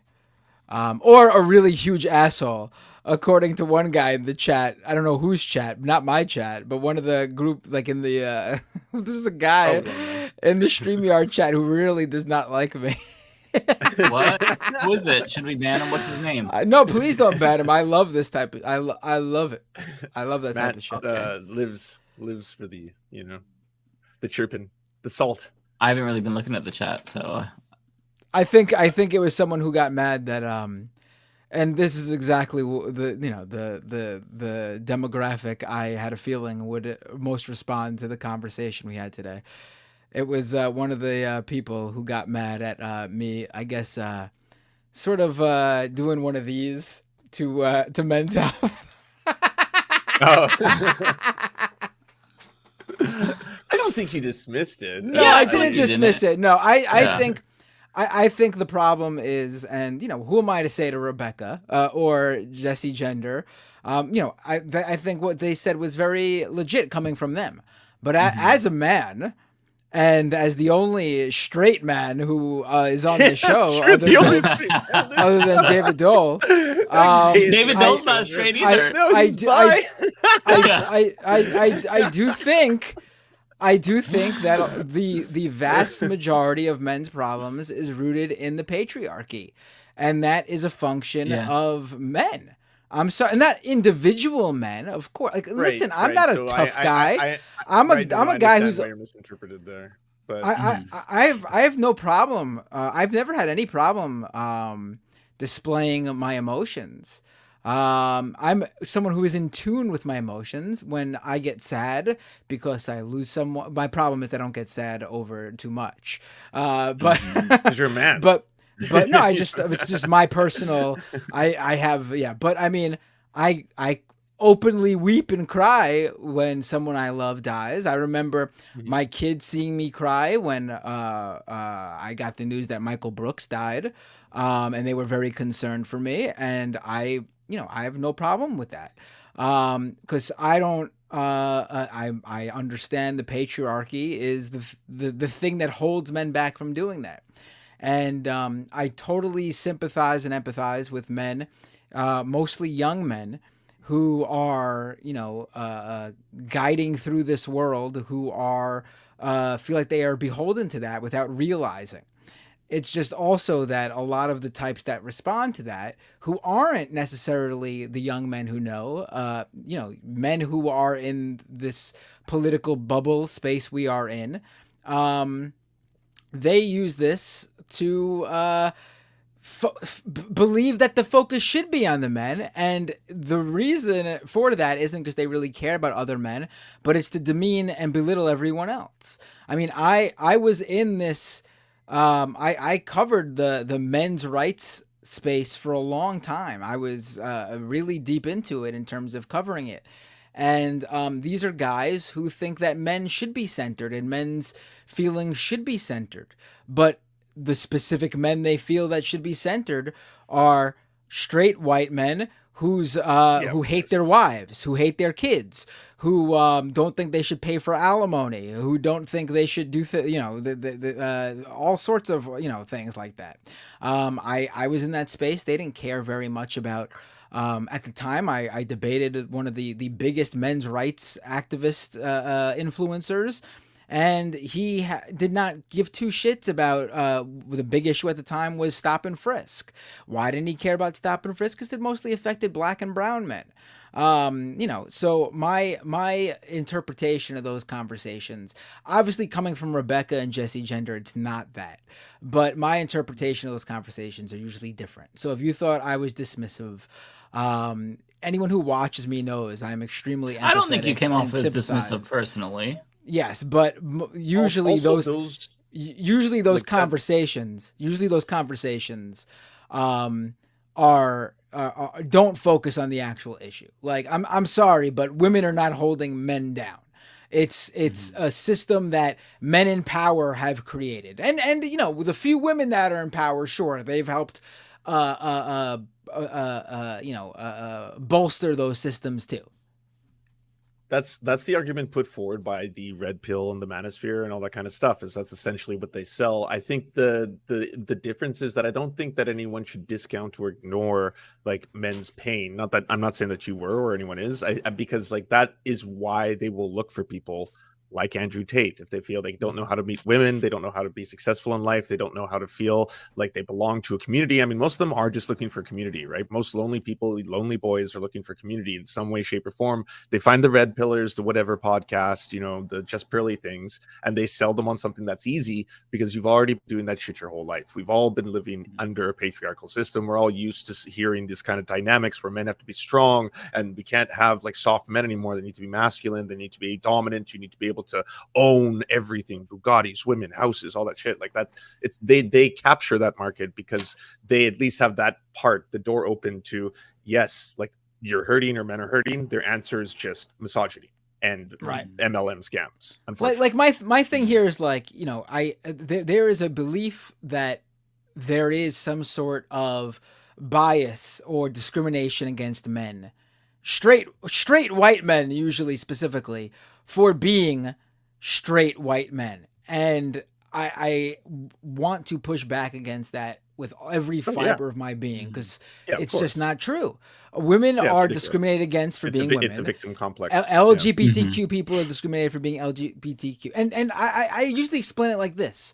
The most unlucky person in the world, the person who's faced the most hardship if there was a contest to figure out who had faced the most obstacles and hardship in their life, if that person could be a straight white man. Everything that could go wrong for them has gone wrong. They've never gotten a break.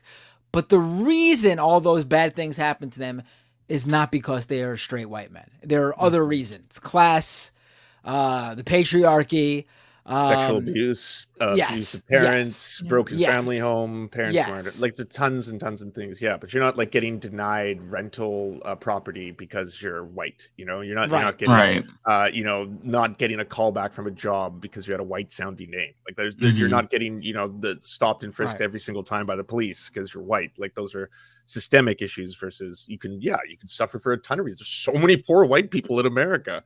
Like so many. There's a lot of fucking poor white people who are having a hard ass time.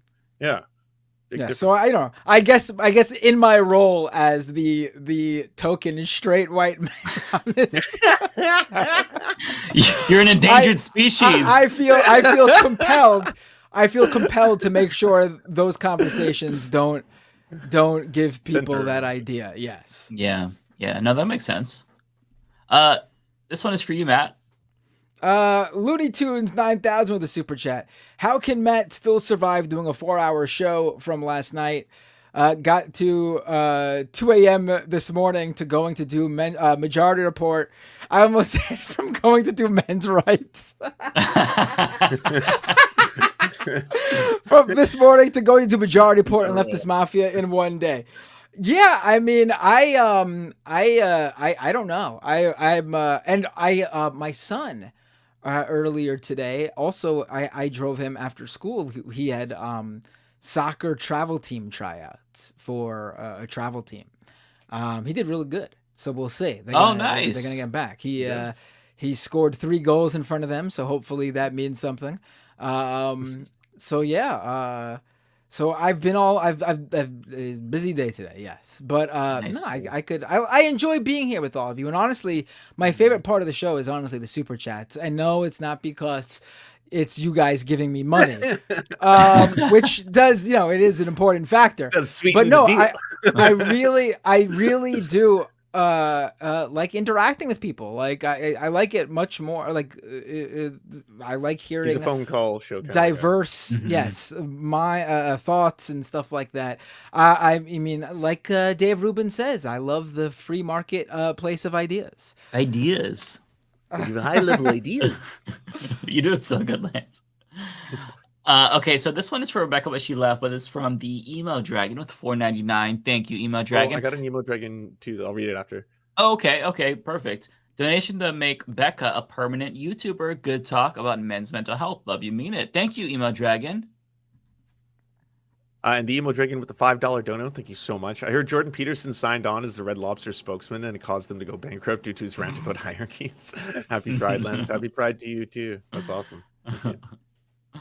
I think this is you, Matt. This is for me. Yep, Bay Photo with a membership super chat. Ooh, you're coming upon a year-long membership, Bay Photo. My goodness. Yeah. I feel like the proceeds from this membership chat should go to Kowalski for last night's farming lesson. I mean, from what I understand, Kowalski is absolutely balling as a farmer. Yeah. He's balling. I mean, he's yeah. So I don't think he. I think he's good. I'll keep the membership chat proceeds. Kowalski single-handedly pushing back against the idea that farmers are this like definitely hardworking, definitely blue collar, but they work hard for their money and they make that money apparently. Yeah. And good on him. Hell yeah. All right, this one's for me, Sir Gerbil with $10. Thank you, Sir Gerbil. Hillary Clinton's campaign circulated pictures of Obama wearing a keffiyeh back in the 2008 primary.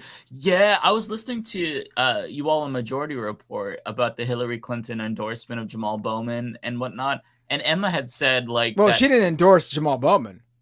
Oh, I'm sorry. She endorsed George Latimer. Yeah, his opponent. I'm sorry. But Emma had said like that Latimer is running one of the racist campaigns, and I was thinking, oh my god, like this is the most racist campaign since Hillary Clinton's 2008 campaign because she got so racist. Yeah. It was bad. So thank you for bringing that up, Sir Gerbil, because I don't think people understand how disgusting Hillary Clinton's campaign was. She did so many dog whistles aside from the keffiyeh picture. She did a lot. If you go back and watch some of the videos that I posted, like in 2015, 2016 during the primary, I went over a lot of it. Like there were ads that were very racist. Hillary's a fucked up person. I'm like, she's such a bad person. She's a demon. Was it a keffiyeh? No, it wasn't a keffiyeh. It was. I don't know if it was a keffiyeh per se. He was wearing a headscarf of some sort. I'm not sure what it's called, but it's the picture that was circulated by Republicans and Hillary Clinton. And yeah, it was the fear monger. Like, oh my God, he's this secret Muslim and he has this agenda. It was so racist. But I mean, at the time, if there was a photo of Obama wearing a keffiyeh, that'd be absolutely awesome. Right. I'd be using that photo everywhere. That'd be absolutely. I don't use this word because I'm 37 years old, but I'll use it for this. It's pretty based, if that existed. Said it. He went there. Yeah, I mean, Islamophobia was so common back in the 2000s. I mean, it's still common now. Yeah, it's like things changed. Every politician was like, "How can I loop in Islamophobia somehow?" And Hillary was like, "I would just give me all the Islamophobia." It was crazy. Was the war on terror. Yeah, it was fucking wild. I would just love to hear Obama give us let me be clear, Habibi.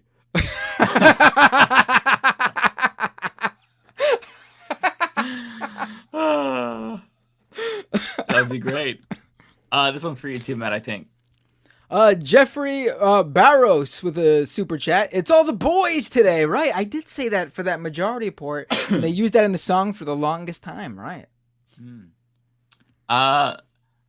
Dad Bender. Oh, it's my pops with a membership super chat. Thank you so much, Dad. Nice. Happy Father's Day, Dad. It's I'll see you on Sunday. Matt, would your guest from last night's Doomed be able to contact or provide you a way to contact Representative Bowman in time for next week's Leftist Mafia? You probably no, because they're not allowed to contact. They're not allowed to do anything with Bowman. This is not an official campaign thing I'm doing next weekend. Hi, Mr. Bender. Yeah. Nice to meet you. Hey, Pops. Okay, this is from Emo Dragon, a membership chat. Thank you, Emo Dragon.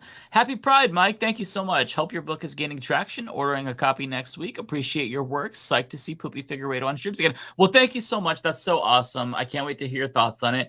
And yeah, I started doing Twitch streams and I have my dog cam.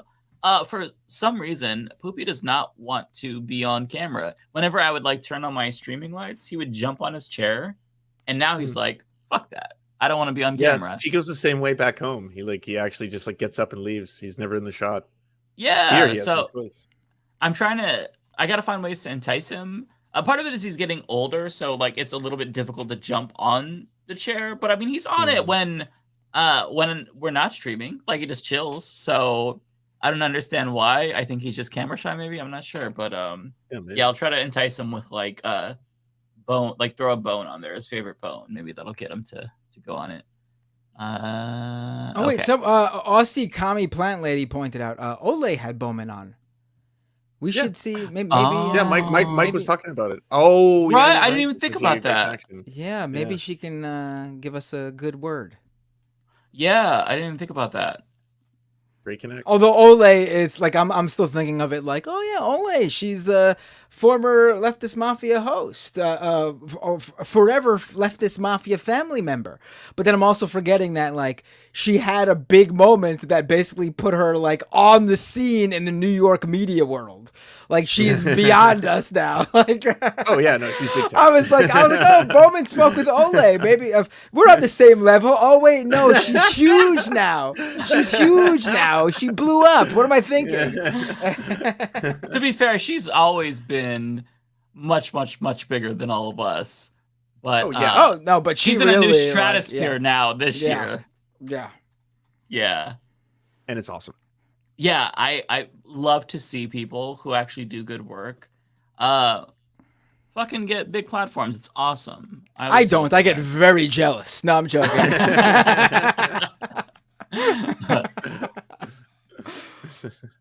I'm not sure who this is for. Let me double check mine. This might be for you. Yeah, I think this is you, Matt. Is it? I don't see it. No, this is not for me. It might be David Dole then. Michael Jones. Thanks for all the effective agitprop, boys. All the love to you. Well, thank you so much. We do our best. Calibrating. How did I almost not read that correctly? Spent a few days with a social democrat last week. They get to pick which party to work with every 4 years. They chose the neoliberals, not the left. Heartbreak emoji. Yeah, that's always sad. Yeah. Okay, this one is for me from Anonymous Bastard Society. Thank you for the $5. Have you guys seen that Adult Swim show, Smiling Friends? Also, do any of you guys think the U.S. will end up as how depicted in Ghost in the Shell? So I haven't seen that show, and I can't speak to the last part because I have never seen Ghost in a Shell. I remember the movie with Scarlett Johansson, which was terrible apparently, but I fell asleep, so I don't even remember the plot. So I don't have much input. Have you guys seen Smiling Friends? I've heard of it. I think it's the wasn't it there was hold on, let me look.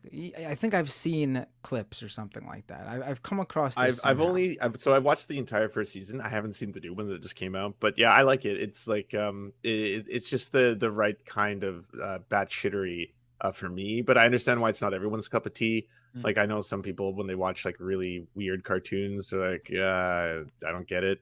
But yeah, for me, it's just the right kind of absurd, I guess. Okay, I like. Oh, I know how I remember how I heard about it.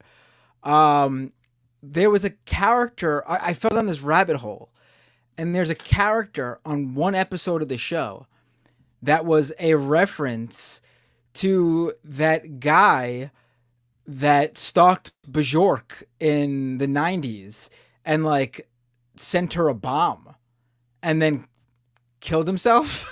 I hate to randomly bring this up, but that's how I heard of Smiling Friends. There's a character that basically is based on Bjork's stalker, Mip. He was in one episode. Oh, weird. Sorry, random fact. Okay. Sorry. That's heavy. Okay, last one. Everyone's making fun of how I say Bjork. I can't remember how to say it. It's been a long time. Bjork. Bjork. Yeah. Bjork. And that's okay. I was wondering if you were talking about. I was like, I don't know if he's talking about Bjork, but if he is, I don't know how to fucking say her name. Give me a break. It's been years since I've had to say that name. She listens to her music. It's really good. I think this is for you, Matt. Creflo $50 with a super chat. Question for each of you. What is a particular topic subject that the left, online and offline, can be better on? Religious people and i.e. religious people and lonely men. I mean, those are two topics, obviously. Yeah, I mean, those are two pretty good ones. Yeah, I don't necessarily have any topics. I think that maybe, and maybe this is just me not to come off as standoffish at first. If somebody who's a normie happens to say something that is like right-wing coded, a lot of normies kind of just parrot what they hear. So maybe like don't have your guard up, and that would kind of be like my one recommendation in terms of topics that we can improve on. We can always improve. So I'd say everything, but that's just my one recommendation. If you're going into a conversation with somebody, try to meet them where they are. That's what I try to do. I'm not always good at it. I think for the religious one, yeah, as long as leftists don't give in to just like trying to discount outright any single person just because of the religion, even if it's like Christian, where it's like it feels more socially acceptable, because there are, like any other people, very kind, loving, and wonderful people who also go to church and are also religious, and like everyone should be able to do what they want in terms of their own spiritual beliefs. You get to pick that. There shouldn't be someone controlling that for you. It's just when you try to oppress others with it as a justification, abolish it. Like they shouldn't have tax exemption in churches, blah blah blah. You know, the Vatican should be held accountable for all the indigenous genocide and rape they've been doing for generations. Melt down all the gold, return the gold to every single person that they possessed it from. Yeah, they should go bankrupt in the process. But otherwise, then yeah, I think you should be nice to people. Just not be my thoughts. I think the left should embrace Scientology. Agreed. Yeah, it's look, I know that a lot of people make fun of Scientology, but if you look at some of the teachings of L. Ron Hubbard, like a lot of what he said lines up with like leftism and praxis, and it's really true. To me, it's really I'm just gonna, I can't. It's too late for me to pretend to find it. I don't have the energy to do an epic troll. So yeah, well, I'm a means of production. Yeah. I'm a Dianetic leftist. Dianetic leftist. That's what Jimmy Dore is. Now I know. A Dianetic leftist. Shit. That's amazing. On the rest of them. Well, should we raid dead there's domain? not enough. Listen, on the left, it should be Lenin, Marx, Xenu. That should be our. Hail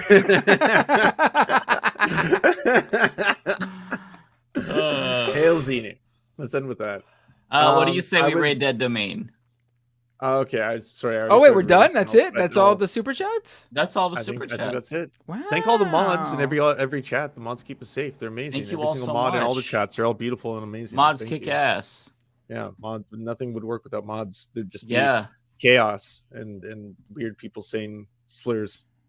That's true.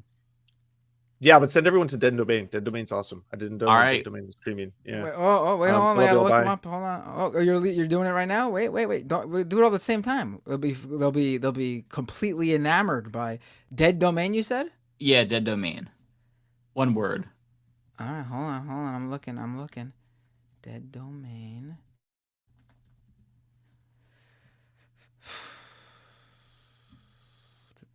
Oh, I found them. Okay, cool.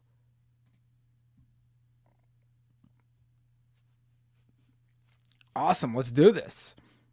All right, everyone. Thank you all so much for watching. Really appreciate it. We will see you all next Thursday. Yeah, take care, everyone. Take peace. I said take peace. Take care. Peace. And take peace. Take peace.